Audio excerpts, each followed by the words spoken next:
All right. Welcome back, ladies and gentlemen. This is David Patriarchy with Church of the Eternal Logos, and I am joined by our ever lovely and incredible author, Rachel Wilson. How are you? I'm doing great today, Patrick. How are you? I'm doing great. Thank you so much for coming on.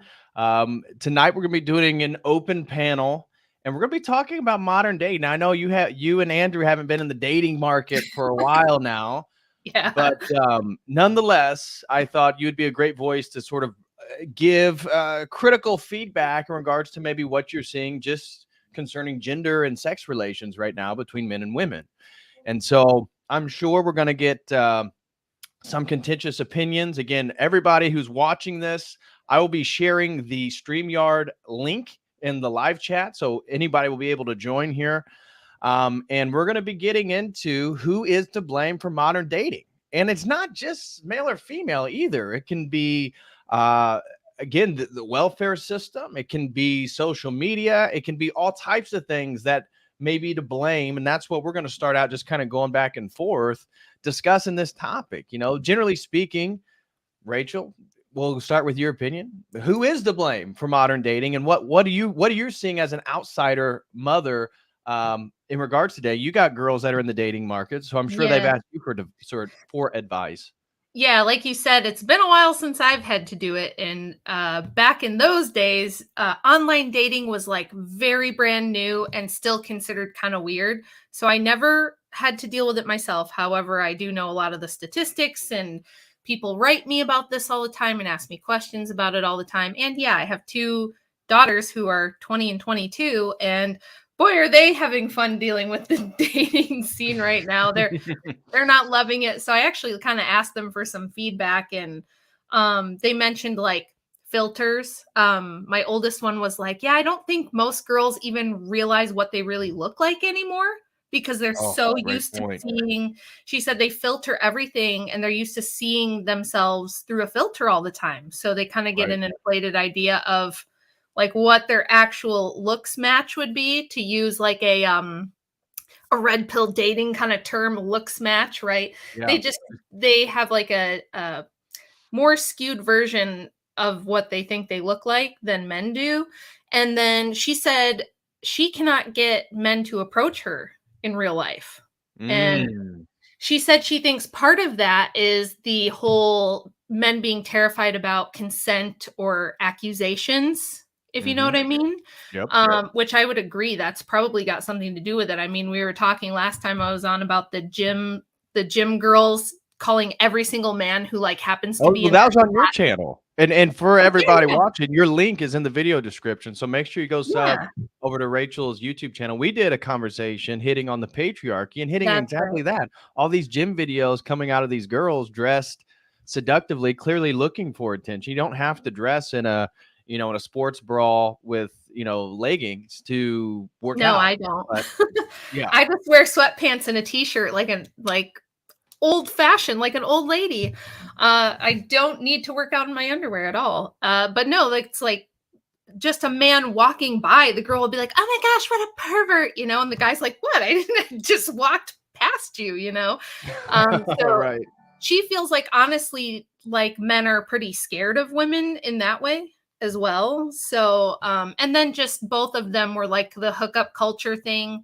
They find a lot of guys who are interested, but not interested in committing. And then, a lot of the guys who give me feedback tell me it's too risky for them. Like they've been influenced by like a lot of MGTOW stuff and things like that, where they feel like marriage is risky and dangerous and there's not much in it for them. So I feel like it's a combination of a whole lot of things. Obviously, with my book and my work, I am very hyper aware of the feminism part of it. And I don't think that's the only thing going on.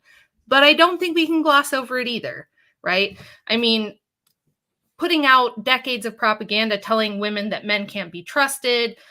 You have to hustle harder than men. You have to be more masculine than men. You have to get notches in your belt like a man would. I mean, Right. like almost every song that comes on like regular radio or something, like hip hop and pop music, there's like girls singing and rapping about, oh, you're just another, didn't you know I'm a savage and you're just another list and stuff like it's like Right. girls are trying to act now like they are these hardcore players too, Right. which I think Well, is so bizarre. in relation to this, so I figured much of the just given the gender layout of my own channel, it's like 92% male.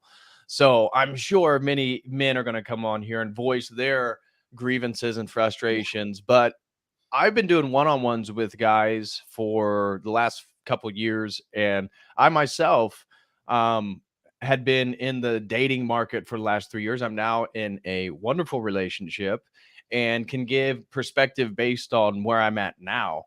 But it's not easy. Even traditional dating, even Orthodox dating, Christian dating, dating itself is incredibly difficult, and most of it is on social media.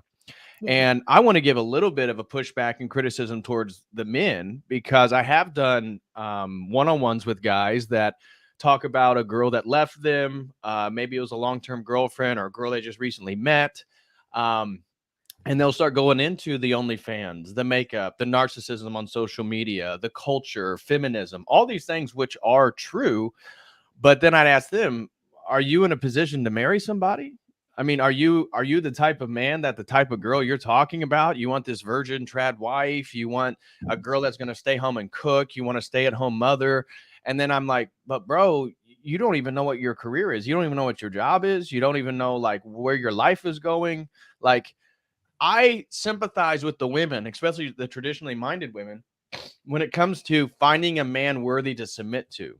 Yes. So that's a big problem when it comes to contemporary dating. Um, and we're going to be voicing a lot of criticism towards the women and talking about the sexual marketplace, right? That's kind of the manosphere talk about this stuff. And I agree with much of that stuff. But for the men, one thing that I think this is partly why somebody like an Andrew Tate became popular is he's telling these guys like, bro, you're not gonna make it. And part of Yeah. that is for the men to realize, like, yeah, the market is skewed. The type of women, average Joes getting with average, gals, it's not like it used to be. The people that you would typically historically have been together, those women are affected by feminism, and some of those men are also affected by the effeminization of Yeah. men. And both perspectives need to criticize themselves. Are you in a place as a man to get married? Because if we're Right. if we're traditional and we're Orthodox and we're Christian, well, then that's the whole point, right? We're not Right. here to date a bunch of girls. We're here to have our priorities and what we're wanting and what we're looking for, and then the courtship. I know it will be a type of dating, going out, doing stuff, having life experiences, exploring, but a lot of guys aren't even in the position to get the type of girls they say they want. And so they just sit there and they criticize. And it's like, bro, like you're 24, you're mildly overweight, you don't even know what your purpose or your job is, and you just want to talk about women and like how bad they are and OnlyFans girls. Like you need to get your priorities right. And one of the things that I've realized in my own life is that if you do believe in God, then everything's providence. And by you becoming that type of man, God will bring that type of girl into your life because Yeah. everything is providence and everything is an energetic connection. And so men have to also look at themselves and say, you know what? Am I the type of guy that can be the king of my family, that can actually lead a woman and be a man that a woman would submit to? Because if you are playing video games or you're doing, why would a woman submit to you? They wouldn't. And they won't even take you seriously. And I think both sides have really skewed like perceptions of themselves and expectations. I think expectations are like a huge thing. I do think women have disproportionately higher expectations. But I have come Agreed. across some men who have some bizarre expectations too, where I'm kind of like, honey, you should come back to reality a little bit with what you're thinking here. Like I'm seeing guys also that are like overweight, aren't ready to, like, they don't seem like the kind of man that you're like, oh yes, like I want to make babies with him. I want him to be the father of my children. That's what we're thinking, whether we know it or not as women. It's what we should be thinking. And there's men that I'm just like, you don't appear ready for fatherhood at all. So, like, why do you think women should be throwing themselves at your feet exactly? But it's arguably a lot worse with women, because women don't know anymore what's expected of us. We don't know like how to win and be successful in life, because you've got all the propaganda and the world telling you, get a career, have a job, or be an Instagram girl, an OnlyFans girl, get the likes, get the subscribers, get all the money. And so women are trying to, act like careerist men. They're trying to behave in a way that is pretty masculine. And it's like, some of them do really well. There's two different like versions of what happens. One is the woman does become really successful. Like, I've spoken to women who are like doctors and surgeons or like engineers, and they make a lot of money and they are very successful by the material standards. And so they have a really hard time finding a man who's up to their standards. Then you have girls that do have an OnlyFans and can't keep a job and are very unstable. They've got a really high body count. They're a little bit crazy. They're a little bit unhinged, and they think they're a 10, right? They're like, oh, I'm a 10 and I'm not going to settle for anything less. And it's like, that's completely delusional. And that's where I think men are totally justified in talking about the effects of social media and the narcissism in young women, because I tried to mention this with Father Turbo. Obviously, he's going to be out of the dating market for a while. But in regards to women being able to post photos and get simps to give them attention, give them flattering, lines about how beautiful they are, their bodies, or what they want to do to them, these women then get inflated opinions of themselves. And that then totally wrecks the ability to even form a relationship with some of these women, because they already have one foot out the door. And that's true with divorce. That's true with family court. That's true with this whole idea about feminism that you would speak to more eloquently than I could, but about always, making your own money. You don't want to depend on a man, because then, XYZ. Well, that mentality already breeds perspective where, well, I need one foot out of the relationship and I'll just put one foot in. And once I feel a little uncomfortable, I'll just take that foot out. Well, then why would a man fully commit to you? They want to talk about, oh, well, men cheat, men do this, well, if you look at some of these videos online, women, once they're open, especially the nightlife, and they ask them, have you cheated? They're cheating, if not way more than men do. And that's where trying to get a traditional woman like body count, for me, when I was finding somebody to potentially marry, that's a huge one. If you slept with multiple people, I'm not interested. I don't want to deal with it. It already says a lot about you and your values. It says about you and your ability to pair bond. It says you, and how you relate to other people, that it's that you can't really have relationships with men without it going immediately to sex.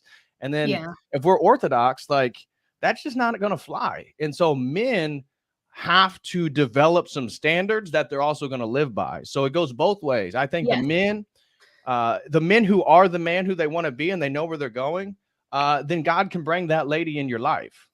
If you don't have direction in your life, there's no point to be a man and complaining about women, because the whole point is for you to be a leader.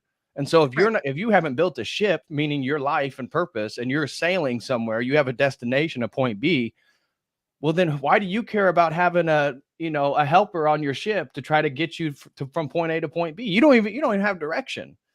But when you do have direction and you are, on that journey of your career, your life, your purpose, and it comes down to these women, you also got to have standards, and you got to put your foot down, and you just got to be straight with some of these girls. So for me, when I was dating, within the first conversation, just hitting them with like serious things about like what their intentions are, what they want, what I want, what my expectations are. What are your expectations?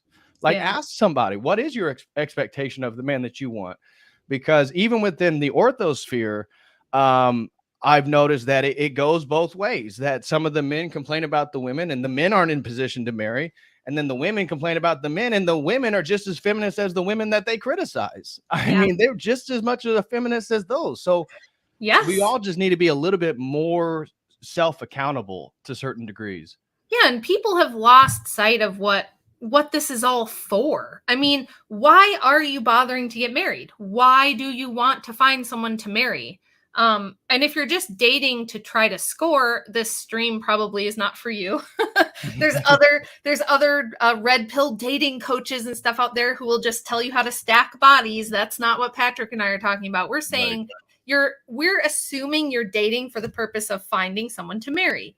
And if you're finding someone to marry, for the vast majority of us, that's going to be for the purpose of having children, having a family, and passing down, your lineage. So if you're a woman and you're looking to get married, you need to think about what that means. You need to think about what that means for you and for the man you're looking for. And it's you as a woman should be, in my opinion, and this is the most controversial thing I say, and even, Republican conservative types that I know in real life think I'm crazy for saying this. They think I'm nuts. But you should not be planning for your career. You should be planning for motherhood. You should be planning for your family. So it makes no sense to go rack up 30 or 40K in debt at college. It makes no sense to establish your career first and build up, a career for yourself and money for yourself. Because think about that. Let's say you go through college, you graduate, you're 22 years old, 24 years old, depending on what your degree is. You build a career, you invest, another decade almost in building a career and having a job and being financially stable because you're thinking, well, I want to be with someone because I want to, not because I have to. And I always want to be able to leave if anything goes wrong. And this is your plan. This is what we tell most women. Do you think that when you get to 30 and you do get married, that after you've done all that, after you've put all that time into college, you've racked up a bunch of debt, you've invested many years in trying to climb the ladder at whatever career you're in, that you're going to suddenly want to just pump the brakes on that and stay home with kids? Mm-hmm. No, highly unlikely that you're going to, it discourages women from doing that at all. So I think for women, if you're young, try to have a mindset based around motherhood and marriage, not career. And then we have to have a whole separate kind of conversation about what do you do if you're older and you've already made all these mistakes? What if you're a 32-year-old woman and you've already been with several guys and you do have a career and you do have debt, and now all of a sudden at 32, you're like having this realization, like so many women do, that, oh my gosh, my time is really limited. And if I want a family, I've got to get on it now. Right. What if that's you? Then that's a whole different set of things. It's just going to mainly be, can you still do it? Yes, you can still do it, but it's going to be more uncomfortable for you. You're going to have to make a lot of difficult adjustments. Trying to adjust to motherhood after being on your own for many years is tough. Trying to do it when you're older is kind of tough. You can do it though. You just really have to temper your expectations. Mr. 6 foot, 6-pack abs, figures is not probably going to be your guy. Right. It's probably going to be a 5'8" guy who makes 40K, but is good and loyal and responsible and who loves you and who will stick with you. Like, that's still a really great deal. So I think that women need to, from my perspective, temper their expectations and think about what the goal is. Right. Don't be passing up a guy for stupid reasons. Yes, you have to be attracted to him. Yes, you have to be able to respect him. Respect is probably the most important thing.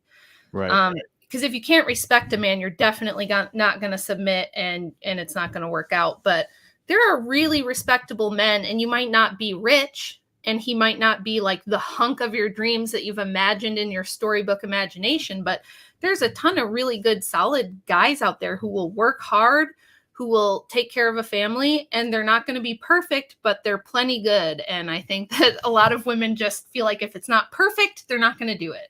Right. And there was some clips going around Twitter recently. A guy that actually Uber Buoyo put me in contact with, I think his handle's like Sovereign Bra. Yeah. But he was on like the Whatever Yeah, podcast or that's something. Chase. I've never I watched know that him. show. Mhm. I can't listen to a lot of like like chitter chat. It looks like, it sounds to me like chickens, like some of those dumb women on there. I can't deal with it. Prattle, as Andrew likes to talk about. So Woman prattle. but he had some clips about how he wouldn't sleep with, and shout out to Chase. He had a clip that went viral about him not willing to sleep with a trans woman. And the question was, Mhm. would you rather sleep with the oldest woman in the world or a 10 out of 10 trans woman? And he said, well, I'm not gay, so I guess it'd be the Yeah. oldest woman, which I think any Christian man or any straight heterosexual man would say. I recently shared a clip of Andrew Tate saying he would sleep with a tranny and like move their dick out of it. I mean, it was disgusting. Yeah. But he also had one where he was talking about how he wanted a virgin wife. And this gets back to the body count, and this gets back to Mhm. like what is valued on the sexual marketplace. For a man, a woman's looking for the ability to protect, provide, purpose, social status, things like this are important. For a man, it's a female beauty, her femininity and submissiveness, and her youthfulness and purity.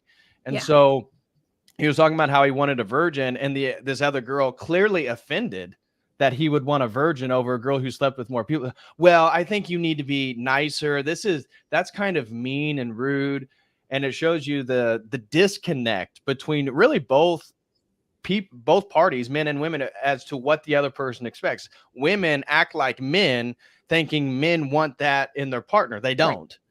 And then you have the male feminists who act like women, thinking that women want that, or the simps, like Yeah. simping, like liking a girl's photos, liking a girl's. Don't do that. Don't do it. Yeah.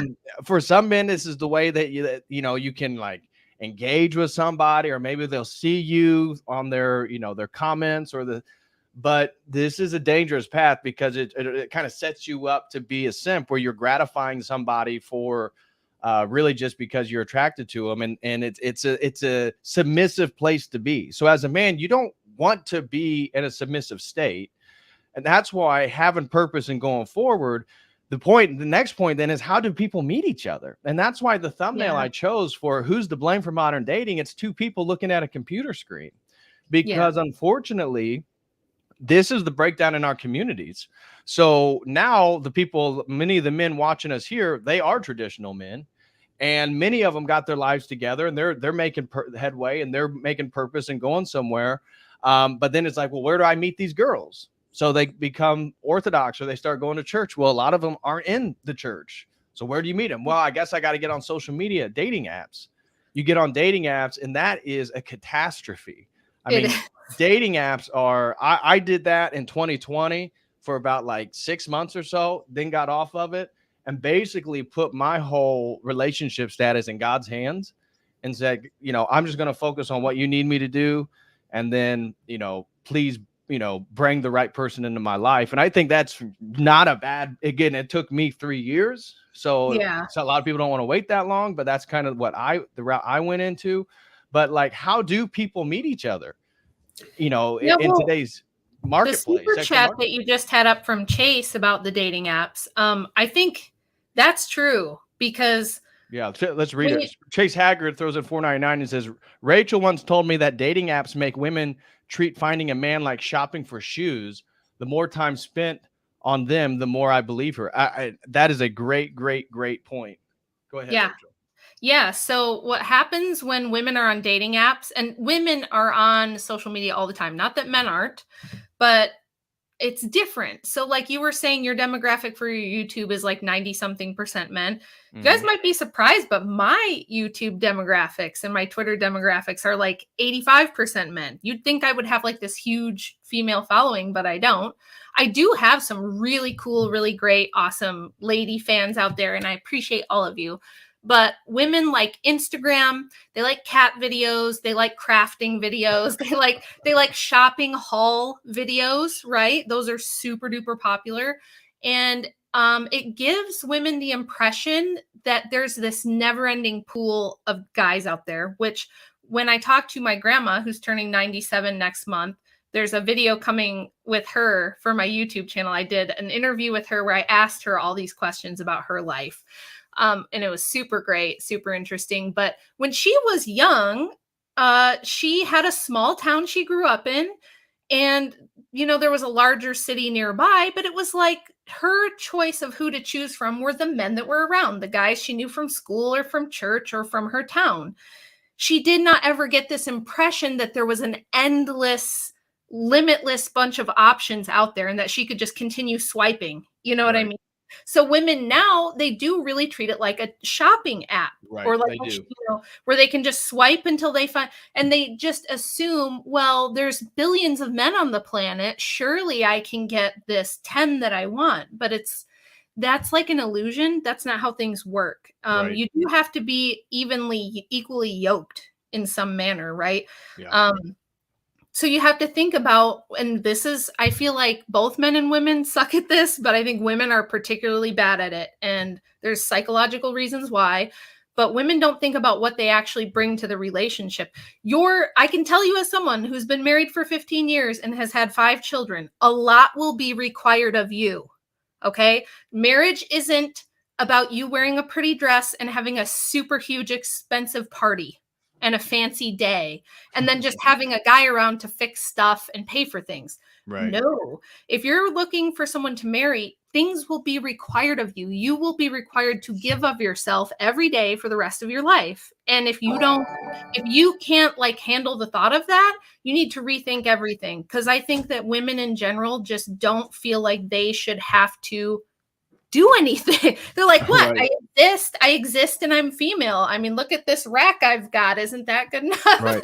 And that's where I think the advice, that's why somebody like an Andrew Tate, using the premise of this whole shopping for shoes analogy in regards to these dating apps, is that women, and we already know the stats, right? 80% of women are looking for 20% of men and find the other 80% of men repulsive, and they don't swipe right on them, right? So 80% of men on these dating apps don't even get matched with anybody.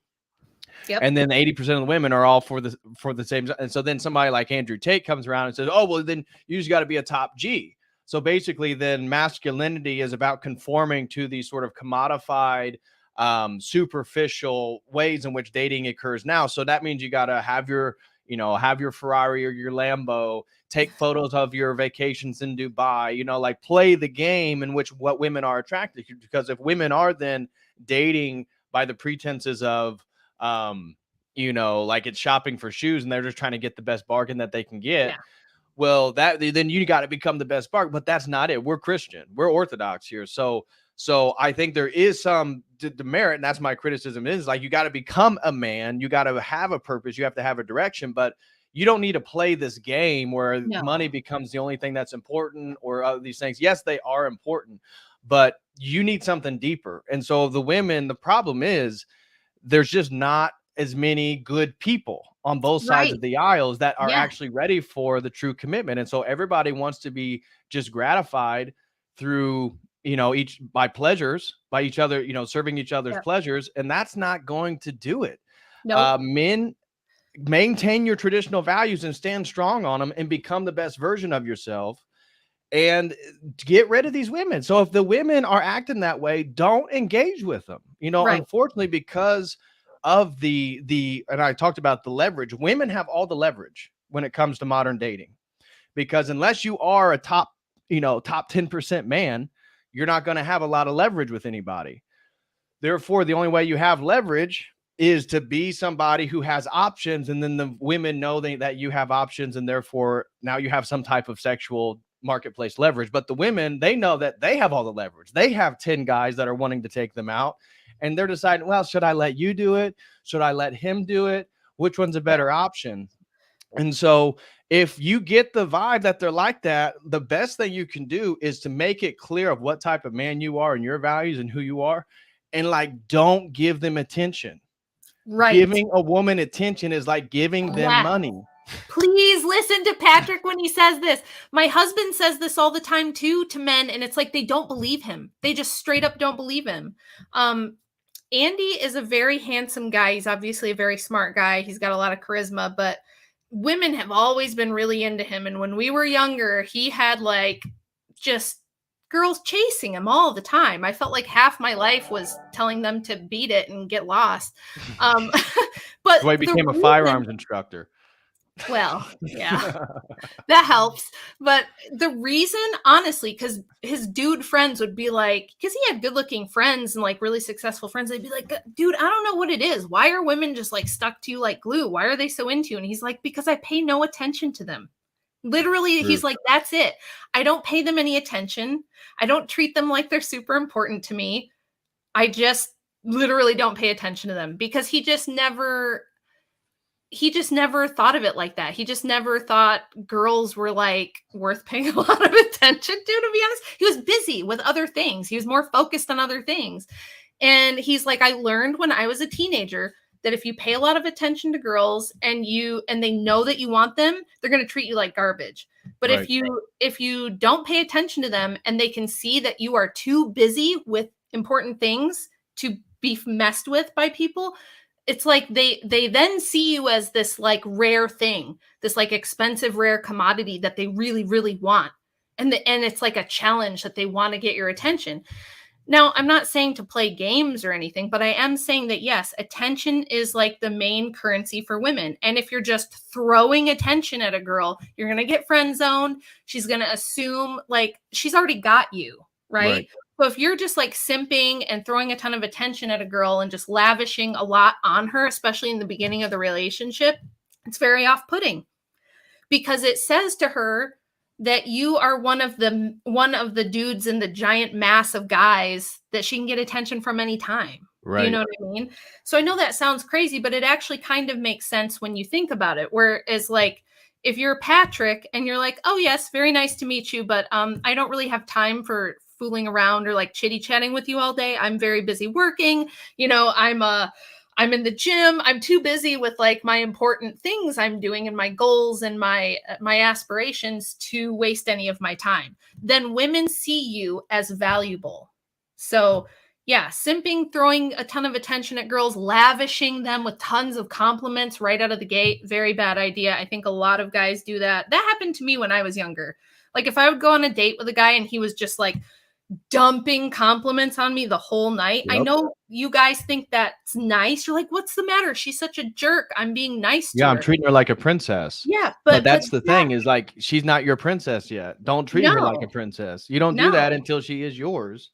Just Right. because she's already the nature of the world and this attention and social media and the dating apps, they already have all that.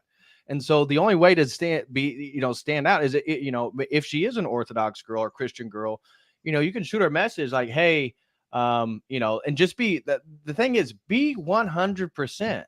Like the more honest and straightforward you are, the better you're going to do, because everybody wants to then flatter these girls as if they're going to just like woo them over, and that's the last thing you want to do.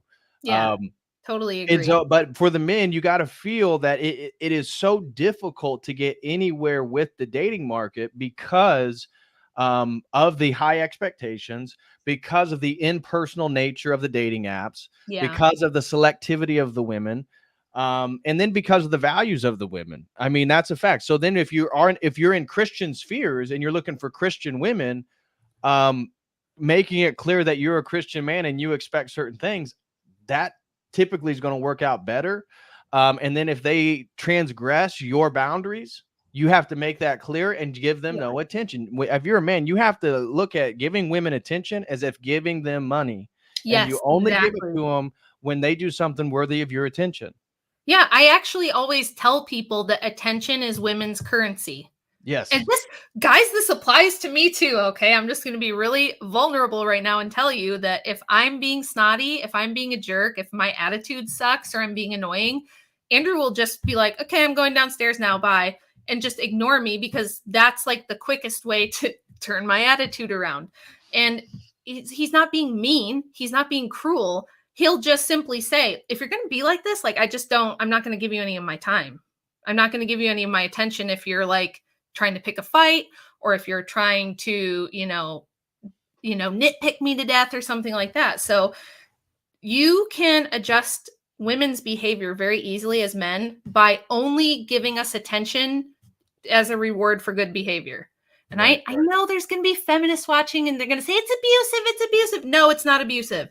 Everything that isn't just worshiping and praising you is not abuse. But that's another problem that we have, is that I saw a tweet where people were tagging me in it on the timeline because this woman was, she wanted to go out with her friends and her husband was saying, no, we have two very little kids. They have like a 3 and 5-year-old at home. He had just got home from work and it wasn't something that had been planned in advance. And she was already out. And she's like, I'm just going to stay out with my friends and do blah, blah, blah. And he was like, I have to get up and go to work. I'm busy. Like they need dinner. You didn't tell me you were going to do this. I need you to come home. And she was like throwing this huge temper tantrum. And all of the comments from women were like, divorce him, instant divorce. And women have this idea now that to simply not treat them like a Disney princess, to not give them everything they want, tell them they're beautiful every minute of their life, throw all this attention at them, to say no or to have boundaries at all is abuse, right? That's insane. That's completely wrong. And it ruins women. And they all wonder why they're never happy in relationships. And then you wonder why they always go after the guys who are going to treat them bad or cheat on them. It's because they'll say in one half of their brain, yes, I want all this attention. I want you to give me everything I want. I want you to defer to me. I want you to just do whatever I say I want. But at the same time, if you do that as a man, she will not respect you. She will no longer be attracted to you and she won't be interested in you. And she will either leave or cheat or whatever. I know that sounds messed up. I know, but that's how it is. If you don't have boundaries and if you don't have like a firm no and a firm, like when I say yes, I mean yes. And when I say no, I mean no. If you don't have that with a woman, you're not going to do very well. You're not going to keep it together in a marriage or anything. So that's just how it is. Like you can have feelings about it, but that's the way that it works. Right. So. And I just shared the link. So if anybody, you guys got beef, you disagree with us, feel free to hop in. The link is in the live chat. But I couldn't agree more. And I've already seen a few people in the chat, and it's these weak men, that are complaining about, oh, you're too critical of men, or it's like, and I'm going to bring them up. So just FYI, I'm going to start putting you guys on blast and putting you on the screen. If you're a man, take more responsibility for your life, and just, even if you disagree, like complaining that people are complaining about men not being fully masculine, like it shows that you're a bitch. And I'm just being straightforward. Like, it should be something like, right. Yeah. A lot of men are effeminate. That's right. I'm not going to be like that. I'm going to make sure that I'm not like that. And here's something I say all the time, because I get these beta men, like some of these groypers and things like that, who will come at me as well. Yep. And I say, look, how the hell are we supposed to have a patriarchy without patriarchs? You want a patriarchy? Right. You want a patriarchy, you better act like patriarchs. And what are patriarchs like? They are very responsible. They have the weight of the world on their shoulders. You have to have both. If you want to be in charge and you want to be the leaders, then you're going to have most of the responsibility. Right. So you can't. That's why a lot of these like simp types are saying that Islam is based now, because they're like, yeah, if we were Muslim, I could just be this beta male simp cuck who just sits in my basement all day and plays video games and doesn't do anything, but I would have a harem. Like it would just be granted to me because I just deserve it. Right. So like the most entitled, spoiled, effeminate men think that if we had like Sharia law, they would just like turn 18 and get a harem of women gifted to them and they would never have to do anything. It's like, no, if you want a more patriarchal society, it's going to require men who act like patriarchs. Right. So you can't be weak. You can't be soft. You can't avoid responsibility. And you can't say, well, I feel like I deserve attention from women and sex from women, but I don't want to have to, handle all the difficult things that come along. And I'll tell you, like I said, as a woman, a lot's going to be required of you in a marriage. Same goes for my husband. He's had to deal with situations that most men could not get through. I'll just say that right now. And like, I have infinite respect for him. Nobody will ever be able to pull me away from this man, because we've been through things that I don't know very many men who could get through it and handle it the way that he did and be strong and persevere and hold up an entire family. He's got me, and then we have 4 daughters, right? It's all girls. And so basically his life is a series of solving everyone's problems all the time, right? There's always someone crying, there's always something he's got to fix. There's always a responsibility he has. And sometimes those problems are really big problems, and he doesn't crumble and he doesn't cave, and he stands up and takes the responsibility and handles it when those things happen. And on the same hand, I'm expected to meet all of my responsibilities and do all the things that I'm supposed to do. That's how it works. You know, I have to go above and beyond in my role, and he has to go above and beyond in his, and that's what makes it all work. Right. I couldn't agree more. Welcome, Nick. Feel free here. I'll unmute you. What's going on, brother? Hey, how you doing? What's Can you your hear me? thoughts? I'm doing good, man. Good, good. You guys can hear me? Yeah. Yeah. Hi, Nick. Awesome. Nice to meet you guys. I appreciate your content. Love your content, man. Oh, thank you, brother. I Thanks to you. appreciate that. Yeah, you guys are great. So what's up, man? What's your thoughts on who's to blame for modern dating? So I would say this not necessarily a specific group, but I would actually say diet. And there's a few reasons for that. I would say one is because obviously it can affect your hormone profile, and it can affect who you're attracted to. It can affect testosterone levels. So I would start with that. And then also, it also can affect your mental state. So when your hormones are off, this can affect mental illness. We have like mental illness issues. And I don't know if you've ever dated someone with depression or someone that has a mental illness. It's very hard. So it's very hard, especially if you have mental issues yourself. And then there's a third thing, and it's superficial, but it's like the way you look. So if you look like crap and you don't take care of yourself and you eat bad, then that also is going to affect. So if like most people are sick and unhealthy and they look bad, there's only a certain amount of people that are actually able to date. Like someone like me, I'm dealing with mold exposure. I have an autoimmune thing going on. I have to focus on that. Right. I mean, I would love to find someone in my life, but that's huge. So, I mean, I think when people are sick and our society is sick, I mean, the disease rates with millennials is like, that's true, staggering, you know? So, I mean, I think when everyone is only shooting for 20% of the people, then that 20% of people have this inflated image of themselves. They think they're so hot. And then it kind of then perpetuates. Right. Yeah, I totally agree. Things like birth control, SSRIs, mental illness, obesity rates, all of that is totally legit, and we have to consider all of that too. I would totally agree. Yeah. And my general opinion, so if I had to talk about just the sexes outside of all the sociological influences in regards to the contemporary dating scene, I blame men for society which allows women to be as degenerate as they are.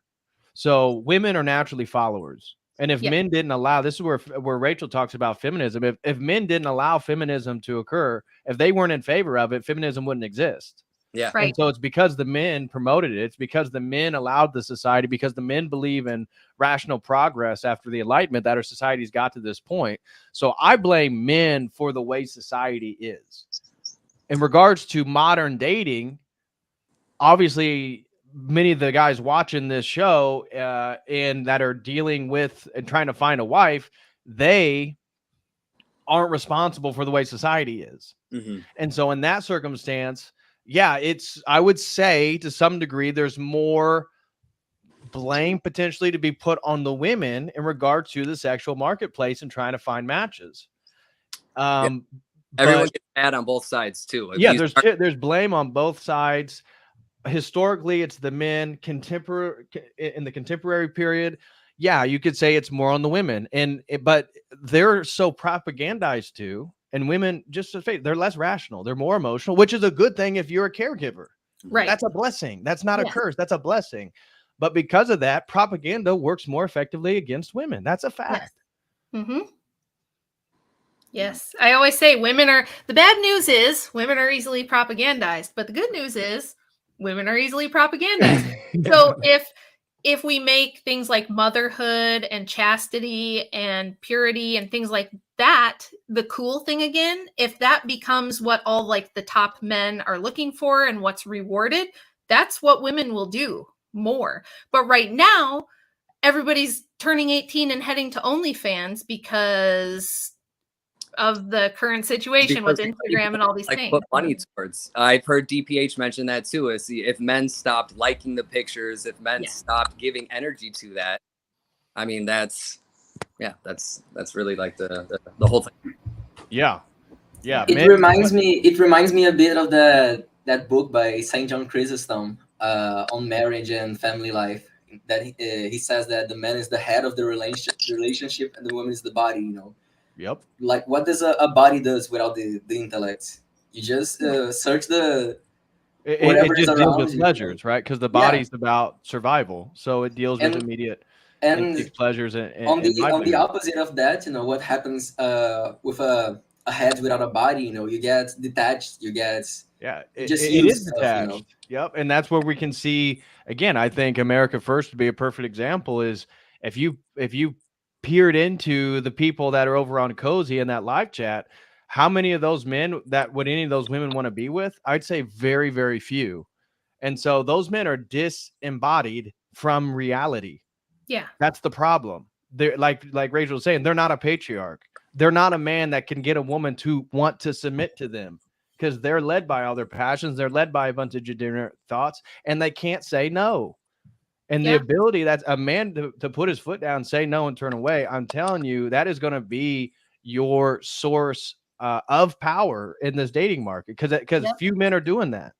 Even the ones that the girls want, few of them are willing to say no. They'll sleep with them and then they'll leave or they'll send them a text or something. But if you're saying, no, I'm not going to sleep with you. In fact, how many people have you slept with? Say it when you first talk, just straightforward. That's how they're going to know how serious you are. I don't do that shit. No, you know, like I'm trying to find a wife. Do you want to be a mother? Yeah. Like, how many kids do you want? Do you want to live on a homestead? Like, what are your values? What are your politics? Where do you think the world's going to be in 10 years? Nah, I'm not with that. And then leave. And they're like, damn, nobody's talked to me like that. But that's the point. They ran into a few men who did that. Like if that was the conversation they had with you, and then the next guy was like that, and the next guy was like that, I guarantee you they would be changing everything they're doing. They'd be changing how they dress, how they talk, how they act, all of it. Because you can see this with women now all the time. And I was not an exception to this. When I was younger, I had like a total sailor mouth, and I was never like super immodest because I was more of a tomboy and all of that, but I talked like in a way that now if I heard myself when I was young, I would cringe. I'd be like, ugh, what? Oh, why was I talking like that? Why did I sound like that? But it's what they all do. Like the girl that I just debated on the Crucible, she was like, whatever, my dude. Nah, bro. Like, fuck it. Let's do it. Blah, blah, blah. You know, she was like acting like a rapper or something. And she's talking like a teenage boy would. Right. Yeah. And I'll tell you what, during when I was looking for a girlfriend, I talked with a girl. She was very pretty. She was very smart. She was into engineering. She was getting her finishing her undergraduate into Homestead. Again, super red pilled, saw the whole thing. We chat on the phone once and she would say, bro, she dropped the F-bomb multiple times. I never messaged her again because that is such a turnoff. You're going to be the mother of my children? No, I want you feminine. I want you to be a role model. I want you to look classy. I want us to go out and they'll be like, damn, man, she's feminine. She's really elegant. I don't want you talking like that. It was the biggest turnoff in the world. But again, that's where men have to have their standards and be so straightforward with them that it actually puts the women on their heels, which is kind of what they want. Yes, it is. It is what they want. Hey, George, what's going on, brother? Any thoughts you want to? Can you hear me? Yeah. What's going on, bro? Okay. I was just waiting for a space to speak. The conversation was going really well, but I had an input that I heard from my friend who lives in Colorado. It's about the imbalance of the current dating market. Obviously, it's skewed towards women, but he made a good point actually in regards to how the shopping aspect of it is that the dating market. It used to be that men were very open about caring about looks a lot, and there was more of an emphasis on status when it came to men, with your ability to be a provider. Right. But things have gotten leveled out. over time with more women going to college than men, and then them competing in the workplace, so that women can actually care more about looks in that regard, and that, which is actually sort of an ahistorical thing, and which is why I think a lot of men actually get too focused on like not getting a career or finding their place in life. They're too focused on their own looks, because that's a big culture now. That suddenly became a big culture with the sudden rise of like men having trouble in the dating market. I agree with you, but I also push back a little bit, because you look at contemporary men, they can't dress. So your great grandfather, he was wearing a 3-piece suit. Yeah. He had facial hair that was manicured. He had his hair done. It wasn't about how, he's more good looking or this good looking. Yeah, it wasn't about like metrosexuality or something, but damn, they're able to put themselves together. And so you look at the contemporary man, they're a slob, they're overweight, they don't clean themselves. Like hygiene. If you're a dude, just have good hygiene. You're gonna be like separate yourself from most men, no matter what you do. So I agree with you, Jordan, in regards to the women are putting a higher emphasis on male appearance, which is not a historical thing, generally speaking. But I would say also men have let themselves go. I do agree with that, actually. Yeah. It's the no hygiene thing, not like dressing in like oversized sweatshirts. Like that's a very common phenomena. Yeah, and it's not very appealing. But I think when I'm talking about like sort of the emphasis on looks, they care about their like the more physical things they can't change too much. They get very neurotic about that, I've noticed. Super neurotic. Like they're worrying about their canthal tilt, their definition, their like how capped their side delts are. They get super obsessed about that. It's this like sort of unimportant stuff, and it's like a wasted effort, really. And this is what drives people to go kind of insane and into the just retreating into their own world and not really caring about the real world, not focusing on the aspect of what you need to do as a man is where you have to care about like, I need to be a provider. I need a job. I need a career. I need a direction I'm going in. Right. So I've seen that phenomena happen a lot of times, and I found it very. Yeah, I have too. So I'll agree with you there in regards to, now I promote bodybuilding and becoming physical. A man has to have some type of physicality to him. That's what differentiates us from a woman. But I have seen, even in the sort of manosphere, too much of a sort of glamour emphasis on one's own physique all the time as a way to like demonstrate how great I am or how masculine I am. And being physical and having, a strong body certainly is something to be proud of and something worthy of noting and having. But there's way more, like you said, there's way more to being a man than just that. And if you overemphasize that, you almost are becoming more feminine. That's where I see a lot of the guys who overemphasize that stuff. It's all about having sex as much as you can, make as much money as you can, because it is a sort of overindulgence, if you will. Yeah. And just to chime in as the woman here. Yeah, feel free. We like tall men. We like broad shoulders. We like a nice jawline. We like a fit guy. We like a guy who dresses nice and does his hair. Like if you think about old movies like Cary Grant or, some of the old Hollywood movies, like all of my man crushes are from like the 40s and 50s. I am a bit old fashioned that way, but I mean, it's not so much about the things like he was saying. It's not about capped delts or any of that stuff.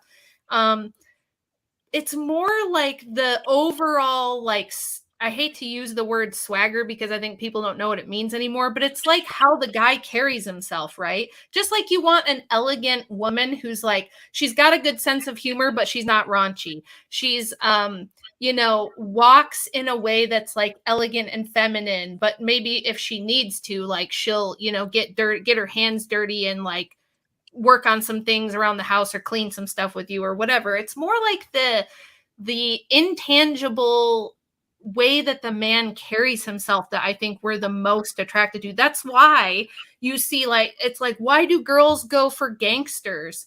Well, it's because it's the closest thing they can find to a guy who's like going to be able to defend them in a fight, or a guy who is going to put down boundaries, things like that. It's like, it's like crappy imitation of real masculinity, but sometimes it's the only thing that's around. So girls go for like gangbangers, right? Not that I'm saying that, but like my husband is the kind of guy that he is not going to sit there and do his hair.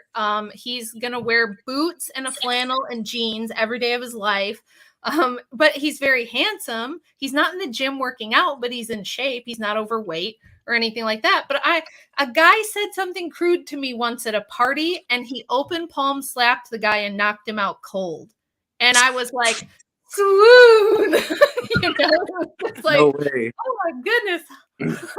I want to get Jad in here. Welcome, brother. I see you are you in the farm truck right now? What are you doing right now?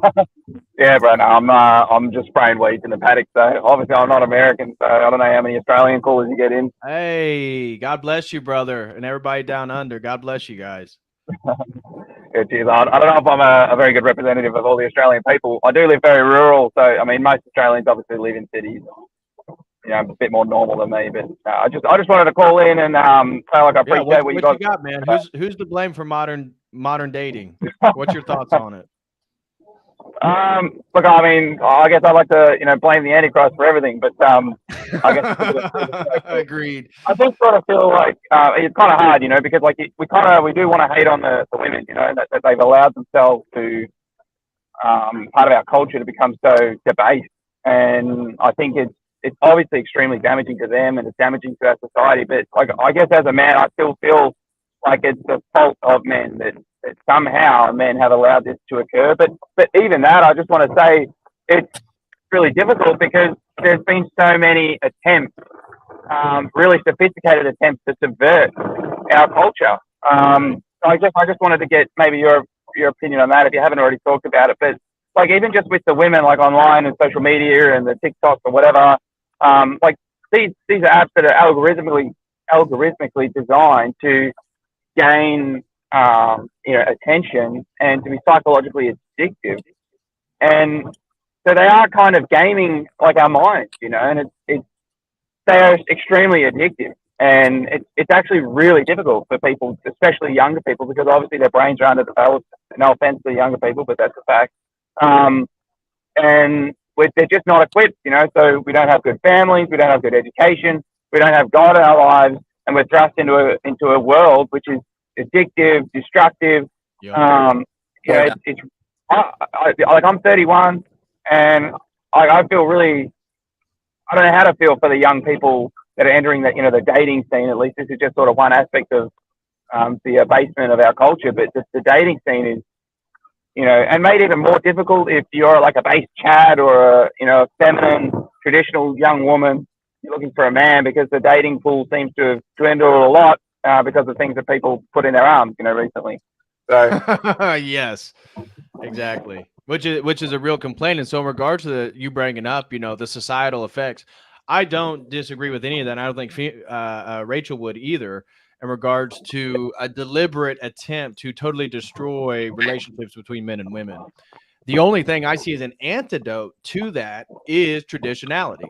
And so Islam is doing it in its culture. Now, I'm not saying Islam's a correct worldview. I'm not even saying that I think it's a incredibly, not even paradoxical, just foolish religious system. And once you get into the presuppositions, but at least it's maintaining gender relationships in spite of a lot of this stuff, and it's prevented some of it to entering its culture, even though the feminism and stuff it's entering in the Islamic cultures as well now. In the West, the only people are people that are traditionally minded. So religion and God is the only thing that's going to save you from it. And that's where you talk about the things people are putting in their arms. Well, who decided not to do that? It was like there was a study, and it was a vast here in the United States. It was over like 60% were all identified as Christians, more traditionally minded Christians. So in this country, it was people that believed in God that said, no, I'm not going to do that. And so the only thing then is for dealing with a girl is, I told a guy recently privately, is like, this was one of my biggest things looking for a wife, is she had to believe in God. And I mean, like, literally believe in God, not like, hey, I'm kind of Christian. If she didn't submit to God, she's not going to submit to me, no matter how good the sex is, no matter how much money I make. There's always going to be a way out. But if she believes in God and we make those commitments in front of God when we get married, well, that's going to give me some reassurance that we're on the same team and we're on the same page. And so it's like the only thing to fight against it is like making sure both you guys absolutely believe in God. Yeah, if I can continue to say, if you don't mind, like from my own personal sort of experience, I completely agree with that. You know, I was in the fortunate position that I had been into weightlifting. I'm not a bad looking guy. Like, I've been married for nearly 10 years now, so I've let myself go. Like, I'm still in shape.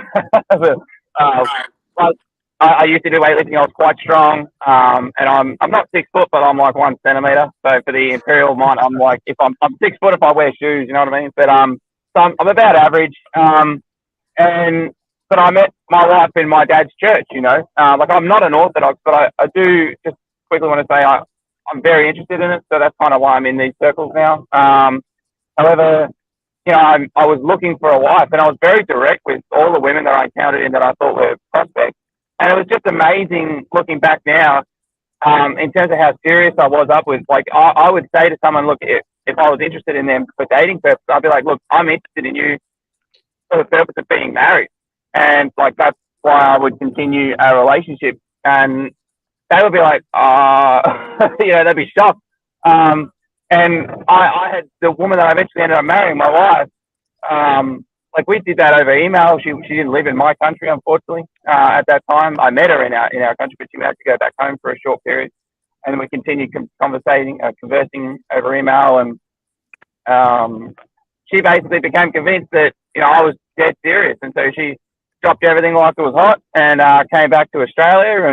And we got married like a few months later. And it's been fantastic. You know, I got my third kid on the way. And I think just approaching it with that, definitely with a purpose in mind, definitely helped me, you know. But I think I also did have some other help, just probably genetically. I've always been in shape and not a bad looking guy.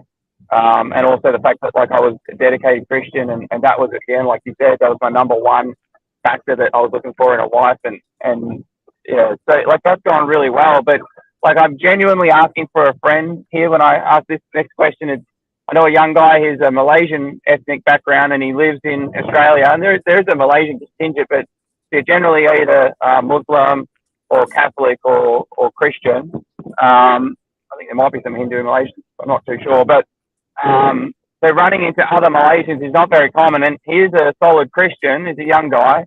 Like, he's trying to run his own business. He's had some success in that. He's not a down and outer by any means, and he's quite a smart guy. But he's really struggling because the prospects in his area, he's living in a city area, very multicultural area. It's really difficult for him, you know. And so he would really like to get married, but even in his church, there's no one. I guess he's not running into anyone. So I guess, like, what advice would you have for him if he's sort of he's about mid-20s now? So he's I think he feels like the clock is ticking. So what advice would you provide to him? And Jed, your audio is going in and out. People are saying it sounds like an AM radio. It's all good, bro. But I will answer that. If the dude's in his mid-20s, he's still got a lot of time. I mean, a man's not even in his prime till his early 30s. Yeah. And so my advice for most young guys is, one, don't put a time on it. And if you believe in God, well, then you need to put it in God's hands. So then you need to focus on the things that are in your control. That's working on yourself, working on your business, working on whatever it is that's in your control that, you know, God would want you to work on.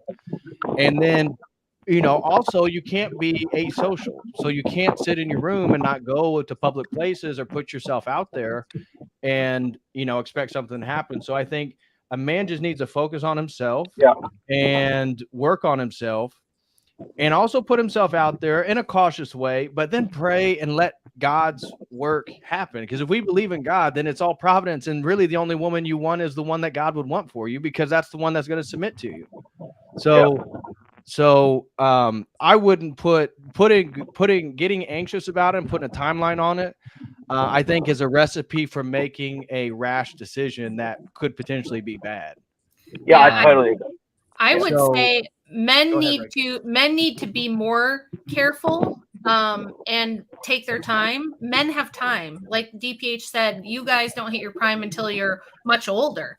And you don't have like the same limit on your biological clock. And I've heard feminists try to go, actually, their sperm counts go down. No.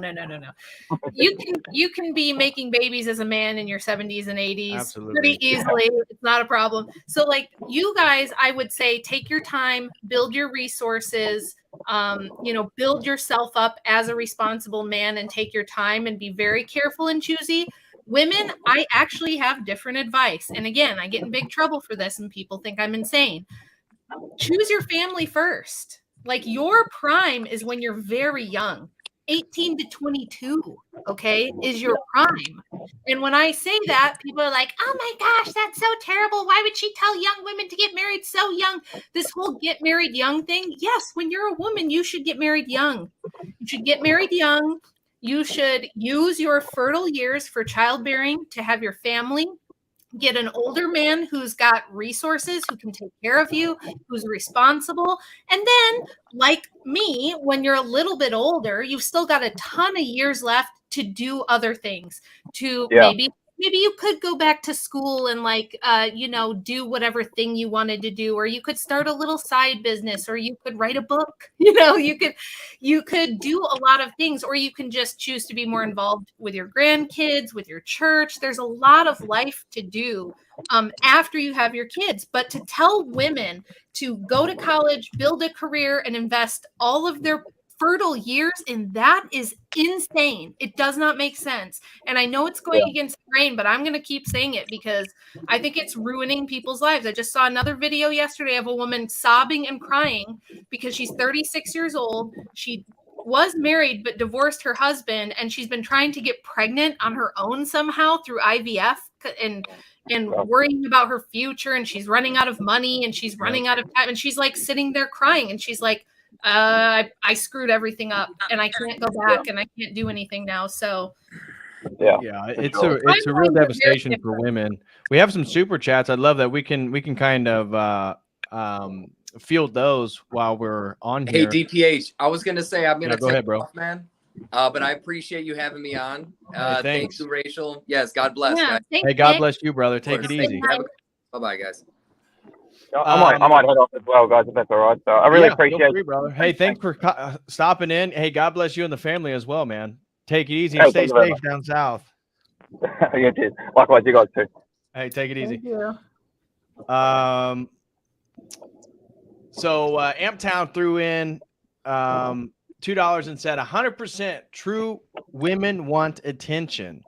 Now, here's one that I wanted us to address. Are you there, God? It's me, Dave. Throws in 1999, and he says, I'm a 37-year-old man, handsome, tall, make about $60,000, a sketchy past, will be received into the church next month. Well, glory to God. Is there any particular advice you have for someone in my position, would like marriage, willing to work on shortcomings? Before I go into it, Rachel, do you want to speak to this first? Yeah, I would say, okay, this is the thing that makes women really mad. But I'm sorry, ladies, you are in a much better position than you think. If you are indeed handsome, tall, and make 60K, you're already in the top 10% of men. That's number one. At 37 years old, you're going to have actually a ton of choices because younger women will be interested in you. And then you're also going to have a large pool of women in their 30s who are like divorced or kind of getting desperate, who are going to be very interested in you. I don't know what the sketchy past is. If it's like other kids with other women, that's going to be harder to deal with. If it's like, I used to do drugs and I went to jail a little bit for dealing or something like that. That kind of thing, honestly, as a man, you can overcome pretty easily if you're willing to work on your shortcomings. And just the fact that you're willing to work on shortcomings is huge, right? The fact that you're like, I acknowledge I have shortcomings and I'm willing to work on them. I find that men are way more likely to say that than women. When I get a 37-year-old woman who says, I want to get married, she's usually very defensive and telling me all the reasons why it's not fair, right? 37-year-old women who message me are like, well, I am single and I'm not married, but it's really not my fault. And I don't see why these guys are so demanding. And I could still technically get pregnant like 2 times. And it's like usually very defensive, which is a big barrier, because if she's defensive and not willing to acknowledge shortcomings and disadvantages, she's not going to work on them. So right. I would say being in the church is great. Just knowing you have shortcomings that you need to work on. All excellent stuff. I think all signs point to yes for me, that you still have a really good shot. Yeah, I would say, assuming Dave is your name, I would say you're in a great position, especially within Orthodoxy, because within Orthodoxy, like Rachel was saying, there's a lot of older 20s, younger 30s that are looking for a man. And you're in a position to be an older man and keep it traditional, even in that context of somebody who say they're 32 and they've made a few mistakes. You say you have a sketchy past. I take it you feel like you are in a position where you would be more accepting and of somebody who maybe also made mistakes. You already have your head on straight. You already are making money. I would say that you have a great opportunity. Obviously, all you have to do is like be that traditional man and be straightforward with the women. There is, as Rachel was saying, too many women I hear that are in their 30s are a little, even Orthodox, are still a little bit delusional as to what they think they deserve. And it's not about what you think you deserve. It's about, it comes back to the sexual marketplace. Like, what are, and I don't mean it to put it in such a commodified, superficial, degrading way, but it is like, what are you worth? Right. Because it is an exchange of value. That's what relationships are. Yes. And so you have value. You are a man, especially if you're handsome and tall. There you got the, the physical, superficial things that Jordan was talking about earlier that women are overly emphasizing now. You make money, and you're going to be traditional, and you're going to be in the Orthodox church. And so you are in a great position to find somebody. So I don't think you're really going to have problems, to be honest. I think God usually, from the way that I've looked at, especially doing one-on-ones and even looking at my own life, he often waits. If you are transitioning into the church as a single person, he often does not give you the person you want right when you become Orthodox. Yeah. You have to like get into it a little bit. You have to become Orthodox, and then eventually God will give it to you. So, bro, I don't think you're going to have a problem. Honestly, I think you're going to find a good woman. I think you're in a great position. I think your age is not a problem whatsoever. In fact, it actually is beneficial for you getting that traditional dynamic with somebody who is in their 30s and a woman who actually is ready to submit. And so if she is 33, 34, 36, you're in a great position. Yeah. Yeah. And I want to say one more thing really quick before we move on to the next thing for the women. Think of it this way, right? If you're listening and you hear me say, like, when you're in your 30s and 40s, you're having a tougher time and you need to be realistic. Think of it this way. When we are young, when women are young, when we're in our prime, like 18 to 30, let's just say, we have tremendous power. Our sexuality when we are young is like a magic bullet. It's incredible, and you can't overstate the power that a young, fertile, attractive woman has. So it only makes sense that that would be temporary, right? Imagine if women had that power into their 60s or something. Things would be bad. So it's like part of God's wisdom to only give us, I think it's part of God's wisdom to only give us this like magic power for a temporary amount of time. So if you're past that, it doesn't mean you can't have a good marriage. It doesn't mean you can't find a good man. It just means that you can't expect men who do want younger, fertile women who are going to give them lots of children. You're going to have to look for men who either have already had their children, maybe, and they're still a great guy, but they have an ex and they have kids. Or maybe he's older and he doesn't want kids, but he's, not as tall as you would like, or something like, you know what I mean? You're just going to have to give a little. And there's nothing any of us on the panel can do to give you those years back if you're past them. It's just something that you have to accept and realize you can still find a great man. You can still have a great marriage. It just might not be the same as what you thought you were going to get when you're 20. It's just reality. Because you get, you're not gonna, you just can't get the same demand. So Dave, God bless you, brother. Thanks for the super chat. Glory to God that looks like you'll be coming in around Pascha, if I'm reading your super chat correctly. So that's excellent, man. We are ecstatic that you have found the true church. Welcome home. Welcome to the arena. And just pray to the Lord, man. Just do focus on what you can. And I have again, if you're Orthodox and you are as you described, I don't think you're going to have a problem finding a woman that wants to be with you. So God bless you, bro. Next one comes from Tatiana. Says, hey, brothers and sisters in Christ, listen to Rachel. She knows what she's saying. Sorry, I'm just here to simp for my favorite anti-feminist. God bless. I love you, Tatiana. Thank you so much. We do. We love Tatiana here at Church of the Eternal Logos as well. Next one comes from Marshall Forward, throws in $4.99 and says, hope everyone is finding God's strength through Lent. God bless. Thank you very much, Marshall Ford. God bless you, and blessed Lent to you as well. Next one comes from Maddie, throws in £2 and says, what do you think of age gaps? Well, I'll speak for me. I'm in a relationship, and my girlfriend, who I plan on marrying, we have a 12-year age gap, and I was wanting somebody much younger. So that was a deliberate thing on my end. And so she'll be 22 when I'm 34. I'm totally fine with it. I like it. Her parents are down with it. Her family's with it. Everybody is basically on a traditional Christian page. And so there's no problems from her family, my family, me or her. It's all basically what we all wanted. So I think age gaps are great. I think they're often more traditional. But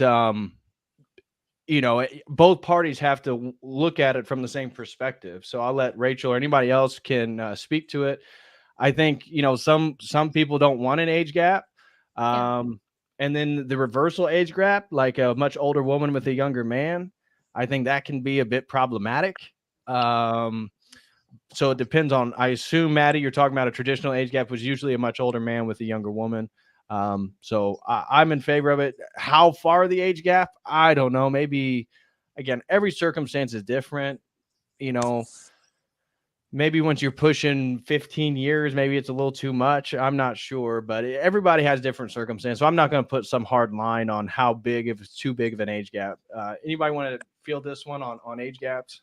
Yeah, I'll address it really quickly and let the fellas jump in, just because this is something I get in trouble for. Also, I actually tell my daughters to, ideally look for a guy a little older, because again, if we're thinking about the fact that we're going to be having babies, and when you have babies, and people don't think of this because everybody just has 1.34 children now. But if you're like me and you have 5, that's a lot of years that you are pregnant and nursing and changing diapers, and you literally don't have time to do anything else. You will not have time to support yourself financially. You won't have time for anything else. It's going to be your full-time job 24/7, 365. So having the benefit of having a man a little older is he's more experienced, he's more confident, he's probably got more resources built up, he's probably making more money, and he's just a little bit wiser. You know what I mean? So I always tell them, I think at least a few years older is good. I wouldn't even put too much of a cap on that. I mean, you don't want to be a widow when you're 30, obviously. That wouldn't be good for you either. But I think older men with younger women is fine. I'm a weird exception. I'm 3.5 years older than Andrew. So he's into cougars. I guess so. Patrick. No. I mean, we're basically the same age, right? So and people are surprised when they find out that he's actually just a tiny bit younger, because they think he looks older than me, which I think is weird. But and he's just a really excellent man. So again, I won the lottery. I kind of got lucky, so don't go by that. But I think older men with younger women is good. I think much older women with younger men doesn't make sense on a lot of levels, and I think there's weird stuff going on there. Yep. Agreed.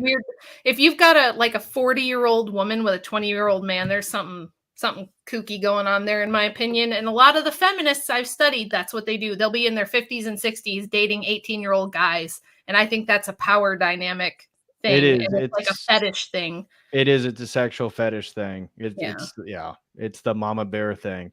You think there's again, something? welcome Dr. Vagisil. Just want to welcome him on. And then you guys, any of you fellas have thoughts on the age gap? I do. Very brief one. Yeah, it's that right now, especially with how stunted the world is, men are maturing a lot slower. So I don't think it's irrational for men to wait a bit longer, and especially we have to put in the context, like there's a spiritual reality. You're in the church and you have to heal your heart over time. And so it's not like you can just turn 18 and you're like going to be ready. It's not like the ancient world where like you get hardened really quickly. Right now we're in a very coddled time, and for men to really build up, like you need capital. I'm just like, you need to say like saving for a house down payment, building up your career so you can be a provider without having your wife working. That's a very important aspect to it. So I don't think it's irrational for a man to especially focus on that. And when you do focus on that, you worry less. You have less anxiety about finding a relationship like right now, when you realize this is what I need to focus on. And then when you do that, it's a paradoxical thing. The relationship will come because ultimately everything is providential. So that's my perspective on it. Yeah, Seraphim, Dr. Vagisil? Yeah, I have some thoughts about it. And one thing about the age gap between like an older guy and a younger woman is that a lot of like young guys kind of feel bad about it for like seeing the woman of their age group, you know. But one day you will be the older guy. That's the thing. But what I really have on my mind is because one thing that makes the marriage kind of materially unavailable for young guys is the money part, you know. And I come from a different part of the world. I'm in South America, and in here it's not that uncommon to have like multi-generational families, you know, living together. Like so this is a gap that's not as big here, you know. Of course it matters, and it's become way more common recently for people to move out when very young, you know.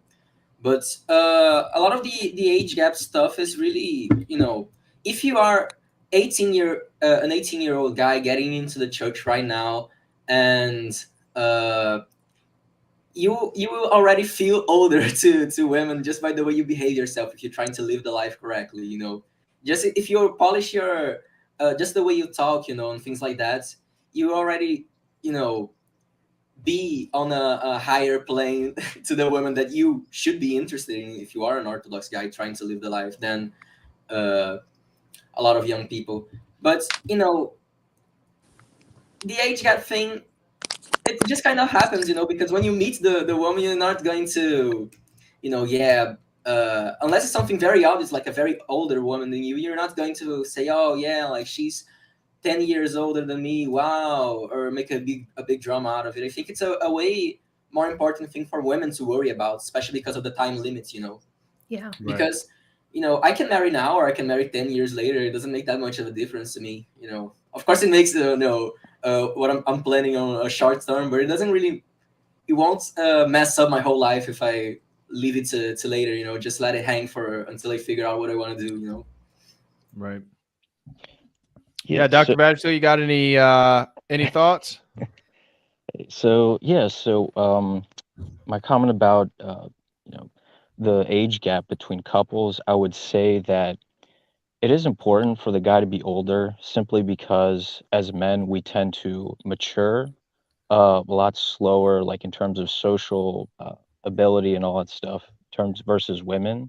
So it naturally tends to flow that way. But also with an older, I'd say with older parents, it is sort of better for the child in terms of them having stability and seeing a more orderly marriage versus people that get married younger, if it's more out of lust, or if it's like that generational gap where it's like the social media starts to creep in, and then the marriage is kind of like built on feelings and emotions versus like more biblically and stable marriage where they're willing to work through problems and they've already experienced a lot of hardship versus like growing up in our more easy life, like where we have running water, electricity, all this other stuff, versus the older parents, which are able to be more stable emotionally.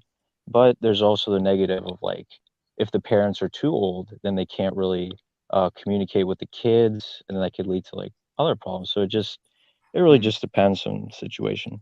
Yeah, a lot of the people I know that had older parents, I had older parents, tend to be more well adjusted. Myself, now I totally get with your point in regards to sort of potentially too much of a generational disconnect, but yeah, great point. I'm also in favor of people who are high school sweethearts that are traditional Christians. If they want to get married, I'm all for that. So I do not want to sound like, oh, if you're an 18-year-old woman, then you got to make sure he's 25 or older or something. No, if you guys love each other and you're on the same page, go for it. If you're out here trying to date and you're in the marketplace, I think it's very natural for there to be an age gap. How big of an age gap you're interested in, it depends on who you are and who you're dating. But it comes down, that's why you got to be straightforward. If you're a man, my biggest advice is to be totally straightforward, 100, like out the gate. Often you put the woman on her heels because she's not ready for it and she's not having those conversations. People are asking her what concert she wants to go to. You're saying, well, how many babies you want, and do you support LGBTQ stuff? Oh no, we don't do that shit. Who's your favorite church father? Say that again. Who's your favorite church father? Who's your favorite church father? Yeah, exactly. Yeah. Okay, we got one more comes in from Benderman, throws in $2 Canadian, says, how do I find a church I will be attending alone? Well, the best way is to just go online wherever you're at in Canada and put in Orthodox churches, see which ones are around you, and then just start going to them. Yep. In regards to then selecting a church, if you do have multiple options of churches, have private conversations with the priest. Tell him your situation, ask him deep, complex questions, whatever is on your heart, and you'll get a feel for who you want to be your spiritual father. Because this is where it goes outside of jurisdiction. Yeah, the OCA in Canada, the Greek church in Canada are just as bad as they are in the US, but there's a lot of great priests. And that's why you got to figure out who you want to be your spiritual father. They may be in the Greek church. They may be in the OCA church. The Russian priest may not be, the guy who needs to lead you spiritually, where the guy may be a convert in the OCA in Canada, and he may be exactly the man. So you need to go to the different churches and then speak to the priest. Speak to him about your situation. Speak to him about your journey. And then you'll have a sense of who you want to build a relationship with, because your relationship with your priest is an important relationship to have. Yeah. I just agree with everything Patrick said. And sometimes you might have to drive a little bit, but it's worth it. And then the last super chat we have to catch up on the YouTube super chat is Rachel is the real horsepower. That's an Inside Crucible joke. Oh, okay. My last debate with a feminist, or no, I think it was when Andrew was debating the same feminist. She made like a reference to me being a horse, so now I'm a horse. What? Yeah, that was the Nina chick. Yeah. Oh my gosh, she was dumb as a box of rocks. She speaks with the subtlety of a teenager, also. I gotta send her some badges, so maybe she'll get better. Yeah, that's true. I just want to say I was really disappointed because in my debate with her, we had this whole talk about how in an ice storm, I told her, if there's an ice storm, you're not going to be the one out there putting the power lines back up and clearing the trees out. And she was like, yeah, we just had an ice storm down here in Texas. And I was cutting branches off my tree. And I was like, okay, I'm from Michigan. I've dealt with a lot of ice storms. There's no reason to cut branches off of trees. That's ridiculous. But anyway, this was her assertion. Literally a few days later, we had an ice storm and my power was out for like a whole day. And I was like, where's Nina?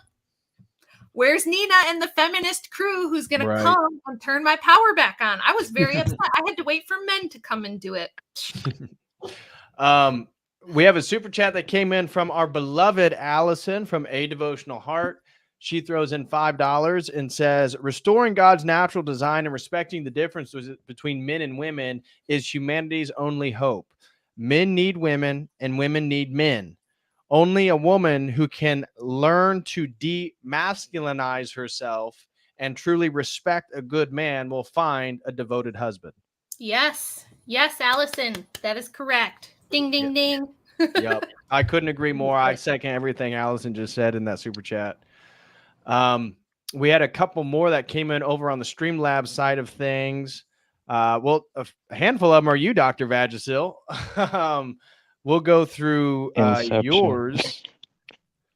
We can field those. Let's see here. The first one that you sent in was, biblically, we as men are to blame for letting the situation get so out of hand, like when God got angry at Adam first when Eve ate the apple. Since women respond to collective male behavior, they see the behavior they see in their lives. Absolutely agree with that. I couldn't agree more. Then Dr. Vagisil threw in another one, and he said, as a sexy, successful, fake gynecologist, I understand the importance of judging a girl's heart before her looks, i.e., if she has a relationship with God, her parents, and looking for potential red flag, then praying about it and judging her qualities via the Bible. And then Dr. Vagisil threw in another one for $1 and says, the core of being a man is to establish order and setting and enforcing boundaries and making your woman feel safe and providing. But men are ashamed for simply pointing out women's behavior. And if you can't establish biblical masculine dominance, they follow emotions. Yep. Again, you always have great comments, Dr. Vagisil. I couldn't agree more. I feel like even guys, if you feel like you're somewhat of an average Joe, you're going to stand out from other averages Joes by just being incredibly straightforward, masculine, and assertive about your boundaries. And that you don't play that, homie, don't play that game. Yep. And then you turn your back and you don't ever message her again. And pretty soon, a day later, she's going to message you because, damn, nobody talks to me like that. I wonder what he's doing. That's what you got to do. That's literally just being a biblical man and like not simping for hoes. Yeah. And if the girl doesn't respond well to that, then you've just gotten rid of one that should have never been considered to begin with, you know? Right. So we got to give a special thank you. 2 people just became COTEL Crew members. Yay. Shout out to Mud. Thank you so much, brother, for becoming a COTEL Crew member. And a special shout out to our beloved Tatiana, also just became a COTEL Crew member. Thank you guys so much. If you guys watching would like to also become a YouTube member, you have access to exclusive emojis. Thanks to actually who helped me with all this was Rachel's husband, Andrew. So thank you so much, Andrew, for actually helping me set up my YouTube membership. And if you guys would like to support, please become a member. Special shout outs again to Mud and Tatiana. Thank you guys so much. Yeah, everybody become channel members and send Patrick all the super chats and share his stuff and like his stuff, because his channel honestly should be like way bigger than it is. So everybody do your little part and get it out there. Okay. Oh, thank you so much, Rachel. I appreciate that. And I do hope it becomes, Mud just gifted some memberships. Yeah. God bless you, Mud. Thank you so much. I love gifted memberships. Dang, Mud. Everybody in the chat, go to your settings and make sure that you have it turned on so that you can receive one. Yes. You got to go click the little $sign and change it in your settings to receive a membership, because if people start gifting them, you're going to want to get one. So right. Dr. Vagisil, I want to keep reading your super chats, brother, especially while you're here. Feel free to chime in if you want. You threw in another one for $4 and says, we as men have to be the example, i.e. resist sex before marriage and porn. Find your value in God above all. Learn skills and be resourceful and respected by your community. Don't go to clubs or lazy activities. Show leadership and show God's love in actions. I couldn't agree more with that. God bless you, Dr. Vagisil. And then you threw in another one for $7. Bro, thank you so much for the super chats, Dr. Vagisil. Always a contributor to the program. You said for $7, women see that nagging a man over and over gets them their way, but we need to not flinch. This is fruit of feminism. Women aren't complicated. They just subcommunicate with body language, validate her, and give attention when she does. Proverbs 31 behavior. And then you said women are willing to hear they are wrong if they respect you and see you as a trustworthy man, correcting them because you care about them. Also, if you have the admiration from her friend group helps too. Yeah, that's not a joke. That's tough too. And that's like another little advice for women out there. If you are a single girl and you are having a hard time finding a man and getting in a good relationship, and my girls, if you're watching this, please listen. If your friends are hoeing and clubbing, or they are in relationships where they're just like living with their boyfriend and fornicating and all of that kind of stuff, if your friends are that way, they will be a direct barrier to you getting a good man.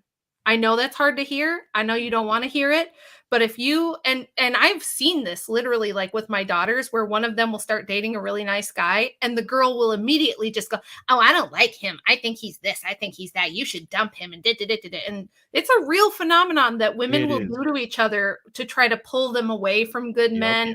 They don't want to see you in a relationship necessarily, especially if theirs isn't very good. So if you're really struggling and you don't know why as a woman, pay attention to your friend group. You may really have to get new friends. Just like if you're trying to quit drinking or something like that, or you're trying to get better fitness habits, you might have to like find a new friend circle. It's the same thing with this. Right. That's something to pay attention to. Yeah, and the super chat mentioned Proverbs, you know. The readings from the liturgy yesterday from Proverbs as well, from a bit before that, are, you know, that part saying, lazy man, when will you wake up from your slumber, you know, like the kind of asking you to, you know, get up off your ass and start doing something with your life, you know. Right. And yeah, a lazy man doesn't get a Proverbs 31 wife. And I want to say special shout out to Gigi for receiving that mud membership. Shout out to you, Gigi. Thank you so much, brother, and welcome to the COTEL crew. Yeah, so that kind of catches us up on a handful of super chats and topics. But continuing forward, you know, men, that's where just the whole sexual dynamic and relationships nowadays, you have to focus on you can't be lazy. You have to become somebody. And I'm not saying Andrew Tate, meaning you got to get your Lambo and, you know, do your cam girl business. That's not what I'm saying at all. The exact opposite. I'm saying basically what Dr. Vagisil was hinting at, getting skills, real skills that the community uses. I've talked to before that really some of the best metrics, men judge other men way better than women judge men. And that's where Rachel was saying that, you know, women will go, they'll look at some of these social, where they'll get the gangster guy or the rebel or something. And they're judging on, in a way, superficial characteristics, looking for some type of authority or assertive man. But men, especially men that are around other men, we sort ourselves out pretty quickly because there's always the threat of real violence. And we all know that. And if people get out, like, men, that's why the stereotype of the angry dad, you know, chasing the boyfriend out is a real thing, because he's the guy who's aware of how men work, you know, by experience. That's also why in traditional courtship you run it by the father as well, because they're a better judge of it. Yep. They have a good authority on, is this man actually good? Do I trust this man? Yeah. Yeah. No doubt. And so when I also wanted to speak, I didn't get a chance to jump in on the friend thing, because that is a real one. And I know guys that the girl they're with, her friends broke up the relationship and her friends then wanted to date him afterwards. Yep. And it shows, and this is not because they thought that he was actually a bad man. It's because women, if they're not real friends, or if they themselves are discontented with their own relationships, will get jealous of one of their friends being in a good, positive relationship.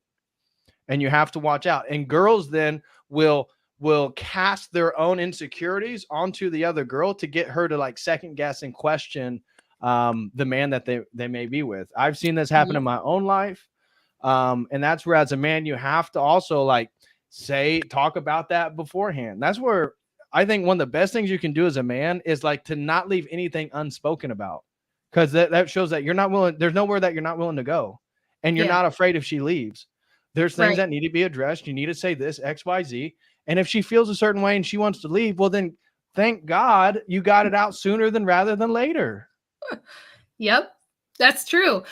There's two things that happened when I first got together with Andrew. One was I had a female friend who she was a little bit weird with like wanting to kind of control what I was doing and things like that. And she had a lot of insecurities and issues with her own man. And when I started dating Andy, she was like, I do not like him. And I think he's abusive. And I just don't want you to see you with someone like that. Like, I just don't like the way that he'll just, and she couldn't like put her finger on it. It was just like, I don't like him. And finally she got to this point where she was like, well, it's either him or me. And I was like, okay, him. And she was like, really? Really? And I was like, yeah, because how could you be my friend if you would ever even say that? That's insane. Right. And then right out of the gate, when we started dating, I've told this story a million times, but when I still had bad habits, I grew up with parents that fought a lot and got divorced, and there was always lots of fighting and throwing things in my house, and I had bad habits from that I didn't realize. When Andy and I started dating, I threw a remote control at him once and said something snotty, and he stood up and he was like, if that's how you are, I am not going to ever date you again. So you can think about that. And, you know, if you decide not to be retarded, I guess you can call me, you know, and he walked out the door. And at first I was like, oh, well, how dare he? And then it only took a minute for me to be like, wait, I don't want to be the girl that throws stuff at her boyfriend, do I? Like, that's so trashy, isn't that? Like, I immediately felt ashamed once I realized, like, oh, that was just stupid, crummy behavior. Like, honestly. And he just made it really clear right out of the gate. Like, there will be no disrespecting me. There will be no throwing stuff at me. There will be no taking out your crappy attitude on me or anything like that. And it did instill a sense of respect for him right out of the gate. So yes, DPH is right. Right in the beginning, you don't have to be mean, and you don't have to be like puffing your chest. You just have to be, you have to know what your boundaries are and just be firm. It's the Mary Poppins rule. Be very kind, but very firm. Yeah. And in fact, puffing your chest out with a woman, that's the exact opposite thing. Right. So you don't want to be like overly macho, because there's no reason to. Like, this isn't a man that you're getting ready to fight. Right. The point is just that you have boundaries, just like Rachel's example with Andrew, and that you don't let your boundaries get crossed, especially disrespect. Yeah. So if she disrespects you, or if she disrespects you in public, that is a major no-no. So you can't, because if a woman is willing to disrespect you in public and be with you, then she's basically signaling that she wants a better man. And it's signaling that she makes bad mistakes and that she makes bad choices. You don't want to be with a woman that does that.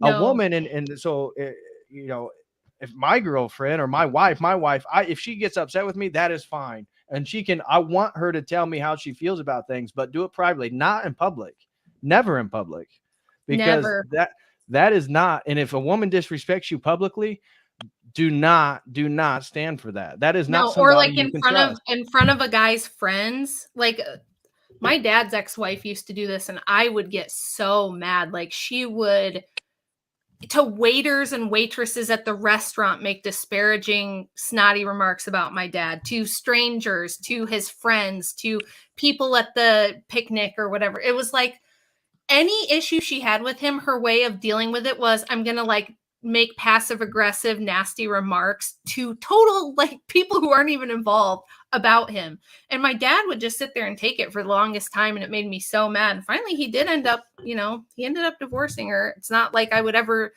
want people to get divorced, but as a woman, if you do that, if that's your way of like dealing with your man, is to make snotty comments in public or to his friends or to your friends, you can just kiss your marriage goodbye, because no man who respects himself at all is going to put up with that. So don't do it. If you have a habit of doing that sort of thing, stop it, like right now. Right. I wanted to say special thank you to Gigi for paying it forward, and he gifted a membership.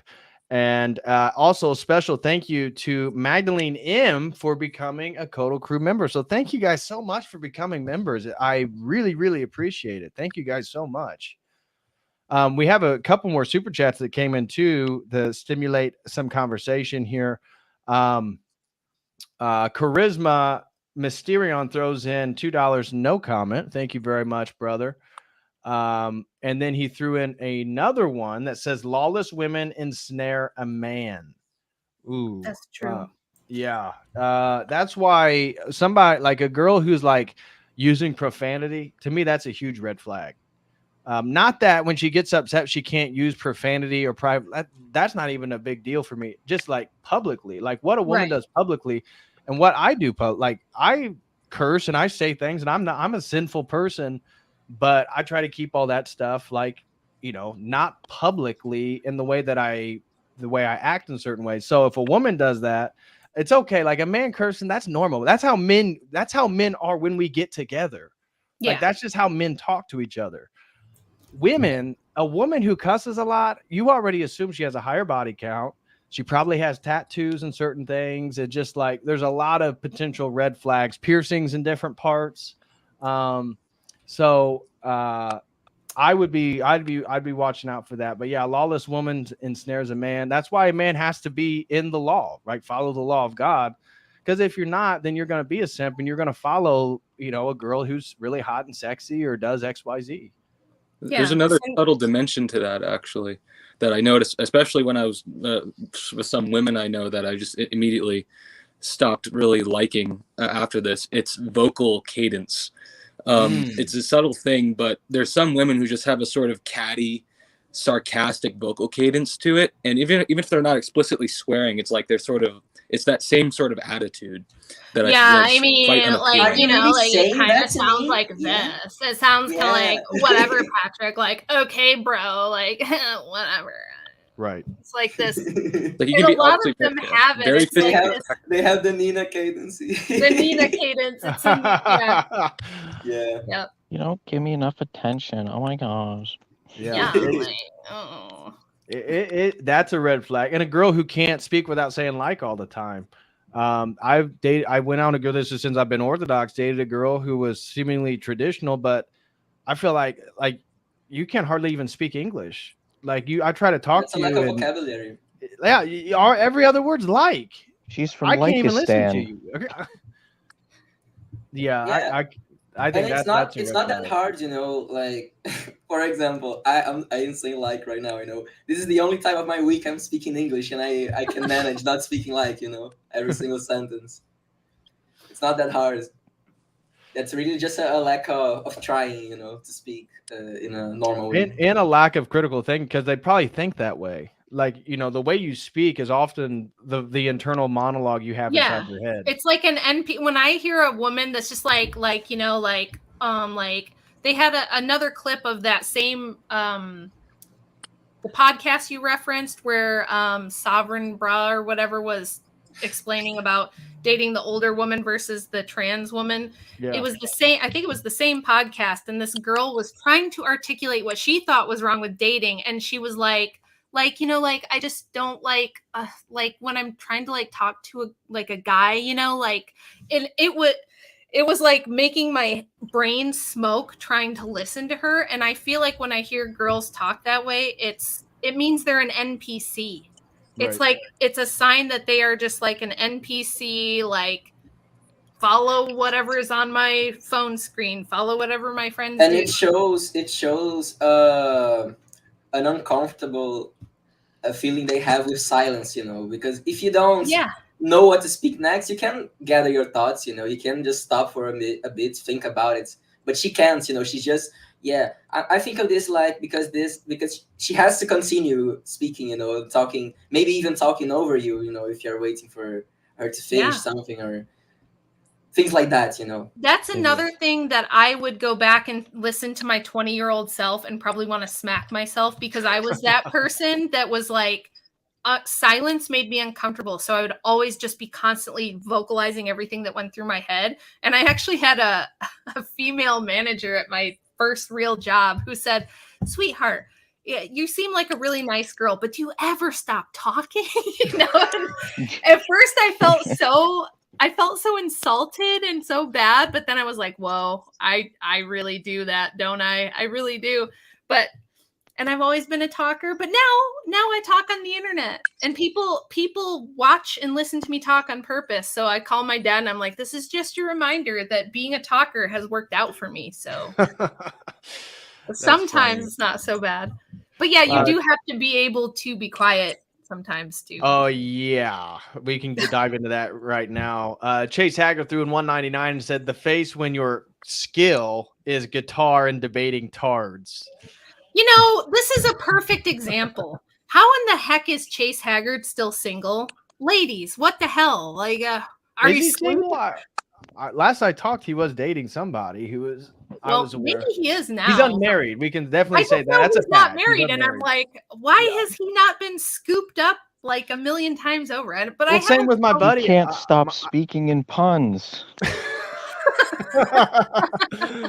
True. That's probably it, Dr. Badgestill.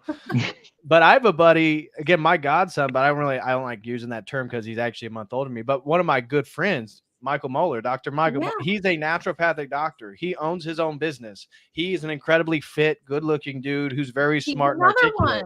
And he's a traditional Christian man. And he can't find a wife that he wants to marry. I know. Well, he's in California, isn't he?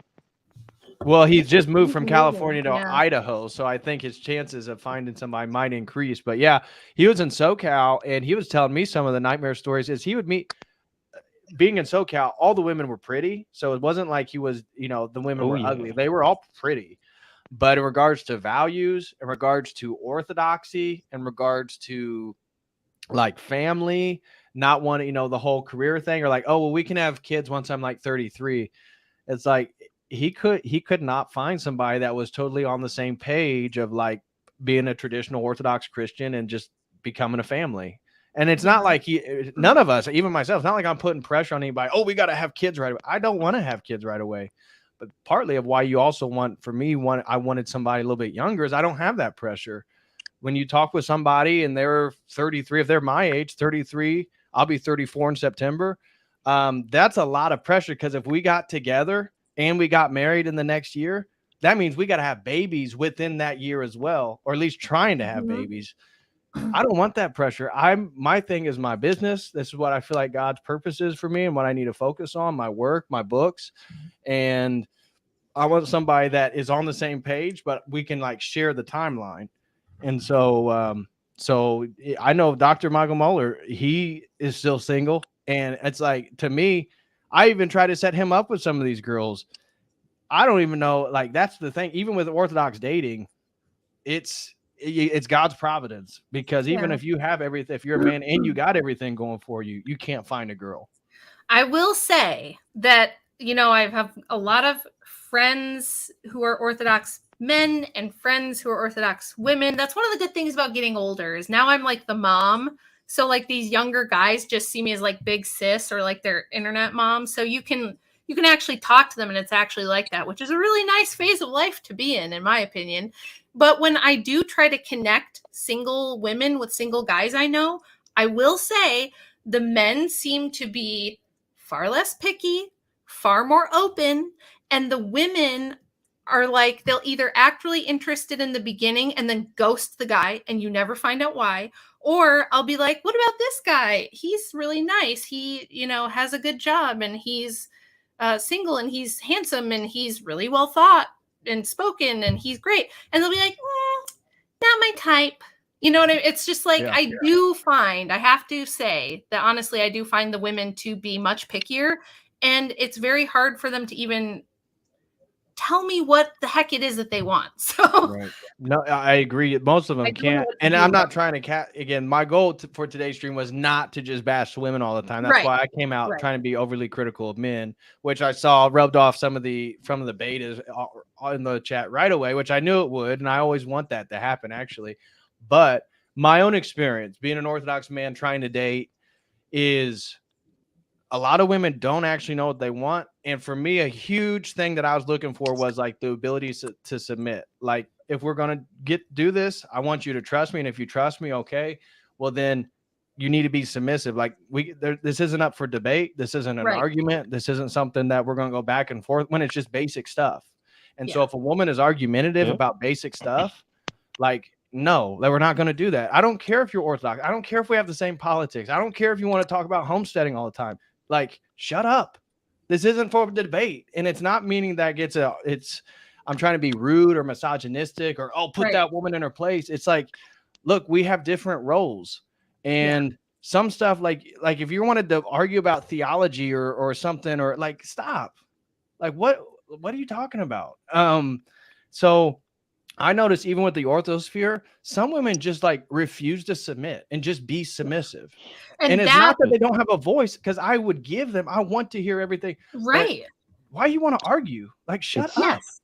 That I really feel like that is where the conditioning comes in, right? It's this knee-jerk reaction, this conditioning that women have been repeatedly, everything we see in pop culture, TV, music, everything we see everywhere trains us to, the minute a man puts down a boundary or asserts something, it's like we feel like we're supposed to go, nuh-uh, but what about this? Well, what about that? It's like they fight about stuff they shouldn't even be fighting about. Like they'll object just to object. Just to object, just to argue. And it's like, what are you doing? They'll argue just to argue, and it's like they're trained to do that. I really think that is conditioning, and it's from so many things, so much propaganda, so much cultural conditioning, that women are fear-mongered to death that men are going to abuse them, right? He's going to abuse you. He's going to leave you. He's going to do something terrible. So you have to constantly be on your guard, and you have to constantly be asserting yourself, and you have to let him know that he's not going to get away with anything with you. And like, I was like that as well when I was much younger. And I had a feminist mom who like tried to beat that into my head, that anytime a man would assert anything, that you can't just let him get away with that. You can't let that pass. You can't let that go. You just have to jump in there and prove that he can't walk all over you. And it's like, it just puts people at odds with each other. It puts men and women at odds, and we're battling it out for dominance instead of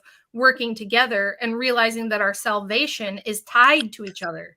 Right. So and over things that aren't even important. So this isn't like where are we going to live? No, I mean, that would, we can come and have a conversation. This is about just like monotonous things, like just trying to have an argument. It's like, what? Shout out to Jose Miguel and JY Lewis. Jose, I know that t-shirt when I see it. God bless you, brother. I actually meant to ask you last time if there's any way I can get more of these, because I have Texans and Tejanos who are interested, including major and minor clergy. So, well, we can speak privately, because that is a controversial topic. Got it. So we can speak privately about that. But I have that shirt, and I know exactly where you got that shirt. So God bless you, bro. You got it. I bought multiple, especially once things happened, I immediately bought all that I could, and it wasn't enough. So, so I'm just saying, it's if you ever leave Indiana, you come down here. It was very popular. So what's up, man? What are your thoughts on everything, man? So in terms of, I guess, the original topic of like who's it who ruined the dating market, I mean, what I realized at 23, once I entered to the workforce, was it's frankly the dads of the previous generation. It's a failure of not embracing patriarchy in the previous generations of not embracing fatherhood. The thing that really freaked me out when I was 23 was when I realized I had older coworkers who literally live vicariously through their daughter's sexual escapades. And that was the moment where I was like, yeah, very common. What? Yeah. What Very common. Yikes. My views of that's got to be from that porn that they're watching or some shit. Like, I think it's partially that. Well, I wanted to give a little bit of advice real quick. As a married man myself, with a 6-year-old, I can tell you one of the best things that I've experienced, and my wife is not Orthodox. I became Orthodox after we were married. But one thing that I noticed is that more often than not, sorry, Rachel, it's probably better not to have a woman that's particularly interested in politics. Yes, I would agree. And so my wife has zero interest in politics. If I even try and talk politics with her, she's just like, I don't care. But you want to have a woman that has good intuitive instincts when it comes to it. So like when I mention a news story, like, hey, hon, did you hear about this transgender stuff that's going on in the States? She goes, what the hell's wrong with these people? Good instincts is something that you want to look for in a woman as well. And so Unfortunately, I'm still working on getting my wife to church, but that's one area that a lot of men kind of overlook a little bit, because it's like they're so hyper focused on trying to find a traditional woman, and then they forget, like, sometimes traditional women that are hyper into politics are not good options as well. They're really not. They're not, and I would say, like, I'm an exception this way. Most men would never. Guys will message me and be like, "Where do I find a wife like you?" And I'm like, "Really? I don't think you want a wife like me, because Andrew is a particular kind of beast, right? He likes that we will like argue and debate politics and think these things through together. But most guys, they don't want to deal with none of that. And none of the other guys I've ever dated have liked any of that sort of stuff, and they didn't want to hear any of it, and they weren't into any of the intellectual stuff I was into. So I'm a little bit weird. I'm not ever saying be like me. So I'm never saying that. I wouldn't advise it. I do a lot of things that I don't think are like ideal, but we all have our flaws. But no, most women don't care about politics. That's why feminism had to be like forced on women, because they wanted to like plan the barn dance, or like the potluck at church, or they wanted to do woman stuff. So this is something good time to change the woman stuff. Go ahead, gentlemen. If you see a woman and she's interested in politics, but she has no interest in spiritual things, in religion, run. Yeah, exactly. I was gonna say, one, I want to wrap things up here in the next 10-15, so we can start winding things down. So if you guys have questions, feel free to send them in real quick. We'll address all those. But in regards to me talking with some of the young guys, I was doing a one-on-one, I forget, maybe it was about 8 months ago, with a guy, and he started talking about what he wanted in a wife or a girlfriend he's dating, and it basically was just himself. And I was like, bro, you just described like one of your homies. That's like, what are you talking about? Like, oh, I wanted to know philosophy, and I can talk theology with her, and it's like, dude, what about the things that women are supposed to be good at? Like, you didn't even mention any of that stuff. Like, he said submissive, but it's like, well, what about like female things? Like, you didn't describe any of that. You described all these things that you're into, and you basically just want a female best friend to do all those things with. Yeah, that's a sort of narcissism. Like, that's not an appreciation of the opposite sex. You can just become a monk and chat with your brothers. Exactly. Like, you want your like political Discord friend to be raising your kids. I'm very feminine in the way that, like, I love being a mom. You guys all know that. Like, being a mom is what my whole life is about. I love my babies. I want all the grandbabies. I love baking. I love cooking. I'm really good caretaker. Like, if Andy is sick, he's always like, "You're the best wife, because you'll literally like nurse me back to health if I get sick." And so he doesn't worry, like, if he's been through like a serious illness where he had to kind of rely on me for a decent period of time. And like, so in those ways, very feminine. Just up here, sometimes a little weird. So, but if she's like nurturing, if she's a good caretaker, if she's motherly, I think those are super important, very desirable qualities. Because there are some women who seem feminine, like they dress feminine, they like girly things, but they don't like children. And they, you know what I mean? I think when you get a woman around kids or like dogs, if she's like, "Ew, kids are gross, they're disgusted," like, run. You don't want that. Like, there's a lot of women who appear feminine, but they're very put off by like babies and children. I would say get rid of them. That's just my opinion. Yeah, I would say that's certainly something to watch out for. But I would say for some of these young guys, though, again, I see this with the America First Groyper type, is like, they describe a chick as basically just one of their buddies with like a vagina and boobs, and who's like cute. Yeah. And it's like, dude, you didn't describe anything that you would want, like Jose was saying. You didn't describe like qualities that you'd want to mother your children. Like, I want milk or something. Yeah. So that together we can like be a good one flesh. Like, I want somebody that has different skills than me. I don't want somebody like if somebody's like super rational, bookish, and into like theology and philosophy, well, shit, that's what I do. Like, I need you to do something different, so together we have different skills. You're like boxing yourself. I was gonna say, like, the thing is, like, your average healthy woman, she naturally will gravitate to, you know, in terms of politics, like she's gonna or religion, she's gonna gravitate toward her man's view. Like she'll just be like a moderate version of you. Like even like, you know, when I was you know, dating my wife, I wasn't talking politics at her with her at all. And then at some point, like, we were only dating for like 6 weeks at that point, and her housemates were having some sort of discussion where they were lamenting like how you know, Obama was the greatest leader for the past 100 years, and then they're going to have Trump. And then my wife interjected, actually, I think in the past 100 years, Franco was better. And she was not someone I never talked politics with her directly ever, and she still has no real interest in politics. Go that way. So the you know, that's how women are. Though she'll naturally gravitate towards your views, she'll absorb stuff through osmosis. That's just how they naturally are. And her flatmates were completely and totally terrified of her and said I was being a bad influence. So right, yeah, yep.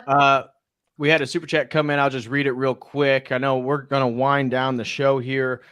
Thanks for all the advice, says Pineapple Pete. Throws in 1999. But more importantly, I need to go find out if we were all God. So we'll see y'all later. God bless. And I know that Jim Bob is live over on the Crucible. So we're gonna find that also, guys. We're gonna wrap things up. We got a couple super chats that came in that I want to address. One from one of our premium members, good buddy here in the community, Jared Fetzer. God bless you and the family, bro. He throws in $5 and says, blessings to you, DPH. If all the men here would make a mental and spiritual daily priority to be more humble and prudent, God would bless them with a glorious purpose. True. And the next one came from our buddy, an artistic revolutionary, Keenan Beats, throws in $3, says, my biggest advice would be to change your own oil in your vehicle. Thanks. God bless. Not bad advice either. And so that looks like we are caught up on all the super chats. I want to give a special shout out to everyone who supported and everybody who became a member. Shout out to Mud. Shout out to Gigi. Shout out to Magdalena M. And everybody who super chatted. That would include Pineapple Pete, Keenan, Jared Fetzer, Chase Haggard, Charisma Mysterion, Tatiana, A Devotional Heart. God bless you, Allison. Bless you and Thomas. Hope everybody's doing well. Shout out to Mud. Shout out to Benderman. Shout out to Maddie. Shout out to Marshall Forward, Tatiana. Are you there, God? It's me, Dave. And of course, Dr. Vagisil, who's here with us, and Amptown One, our good sister. She actually goes to my parish. We love you, Amptown One. And that looks like it does it. So everybody here, everybody can have a moment before we hop off here. Anybody want to say something or wrap up your kind of concluding remarks, again, regarding dating, who's to blame for modern dating? What are some of your guys' thoughts? We'll start with Jose. What's going on, brother? Anything you want to leave with the people? Well, the thing to take into account is if you're someone who's looking, you only have to find one person who's down, and you're both down with each other. Like that's it. You don't have. It's not like it's not a pickup game where you're trying to stack bodies, as Rachel put it. So it's not. I mean, it's hard, but it's not as hard. You just got to hit once. Get that one home run, and you're good. I was dating in essentially the Austin area, and it was a complete and total nightmare. I guess similar to Dr. Mo's experience. It's California in the middle of Texas. And then a young, cute, debt-free virgin with no tattoos was into me and down. She wanted Jesus, family life, and my babies. So I was like, okay, we can work with this. Wow. So that's the jackpot. It just found, and it's like there's divine intervention, frankly. So I'm not complaining. It's you only got to find one. And the other thing to think about is in terms of like solving the problem that exists in modern dating, modern courting, whatever you want to call it. It takes just one generation. One generation, build strong families. Assuming you find that one person, you build a strong family, you raise strong sons and strong daughters, you raise them right, and you contribute and put yourself down, like build roots in a parish and stick with that parish. Like those are the most, like it's very like, we call it, even for, non-Orthodox people, like, my dad was a, post-Vatican II apostate, became a Protestant minister. like the most valuable, parishioners are the ones who've been there, who formed a family and have been a mainstay of that parish for decades. Like those are the most valuable lay people. So you build that strong community, that strong parish community, you're going to have a crop of kids for your own children to find. Yeah. Great advice. Yeah, it's not about how many, it's just about one. Dr. Vagisil, you always got something to say, brother. Anything you want to leave with the people? Yeah, well, thank you so much for letting me on and be a part of the live studio audience. But so what I'd just like to say, just to finish it off, is starting off as a man, you start off as a kid and you're kind of like trying to find yourself, and oftentimes, as a kid, it's like the parable where you had the seeds, where some of them fall on good soil, some of them fall in thorny areas.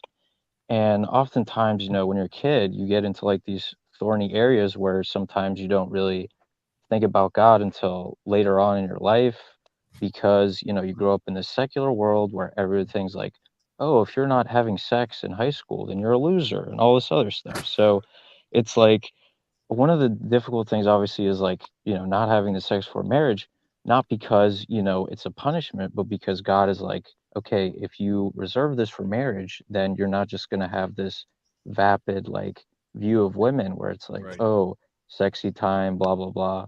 And then when you avoid that, you also like develop this internal strength that's kind of like, when women encounter, they kind of get a sense for that, because women, they have better like social acuity, but then also like they sense intangible stuff. And then you'll start to notice like women you didn't think were attracted to you like come up to you if you start to develop, like you said, your character traits, like being honest, building up skills, and just trying to always be honest. Even though I noticed that I experienced a lot of like spiritual warfare in terms of like people trying to like tear me down for no reason, or just like, in general, just like with constantly trying to go to the bar or drinking and all this other stuff, and just avoiding that stuff in your teens, and just like finding a good group of people to hang around, which is why, this stream is very helpful, especially with orthodoxy, because you're able to ask questions, interact with other people and all that good stuff. And then as you get older, I would like to finish by saying it's like, it's important to have that humble mindset where you're like, oh, I'm the least in the kingdom of God, but not allow for, because it's very difficult now to be a man. You have to have all of these responsibilities, but to take it in stride, like one step at a time, because if you're too critical of yourself, you can get paralyzed. So it's important to remember, like, okay, maybe I'm not physically where I want to be, but what I can do is maybe start going to the gym, start understanding like certain dietary things that you have to do, and then start by cutting out bad things that you notice, and then focus on strategies. And then it's almost like a puzzle or like a boxing match. And then the devil is constantly like hitting you there, and then you adjust, and you're like, oh, I have to block here and go there. And then like you're a boxer, and then eventually after taking all these hits, you kind of like intuitively know how to avoid stuff, and then that's when you start to become the man you want to be. And yeah, right. Agreed. Great input, Dr. Vagisil. Jordan, you got something quick for us, and Seraphim? Go ahead, Jordan. Yeah, I do have a very important remark. That Become it's orthodox. important not to lose sight of the fact that there is a spiritual reality to all this, and it's good to work on your externals. It's definitely good to develop strength, competency, career, all that stuff that's necessary to be a provider and to be a strong man. But really, we have the church because we're purifying because the heart is a real thing. And if you have all the externals down, but you're still like, you have all these passions still, then God's not going to give you a wife, because then if you're going to be doing that and have all these passions still, and he's going to gift you all these things, you're just going to become prideful and saying, oh, that's my, I'm good with what I'm doing now. And obviously God's not going to do that. So it's very important to always not lose sight of the fact that, the church life is very important, and it takes a long time to cultivate virtues and to cleanse the heart, especially in the society we have right now, where it's always trying to drag you down. So I've just to not have a super materialistic perspective as to how all these things go, not to be too hyper focused on that, I think is very important to always remember the heart is real, the spiritual health is real. Yeah, you going to be at Montanica this year? Yes. All right, I'll see you there for 2 years in a row, brother. Michael That's Jordan right. spitting facts. Seraphim, And I would you got also like to anything real shout quick? out before I leave, before I log out. Shout out to Coleman. He's in Hawaii hunting swine apparently, and he's going to be watching this, so you know where shout you out are. to Coleman. That's right. Anyways, it was good. It was good being on with you. Hopefully I'll see you. I'll see you in whenever June, the next brother. Montanica is scheduled. So take care. Take care, bro. Bye. Yeah, I will be, I don't have a lot to say. I already said too much for someone with the experience of a 20-year-old, Yeah, I have a 12-year-old. Yeah. I'm a month-year-old now that I was baptized into the church, I'm too young. But the thing is that most people watching this are, if not Orthodox, are interested or in catechumenate or things like that.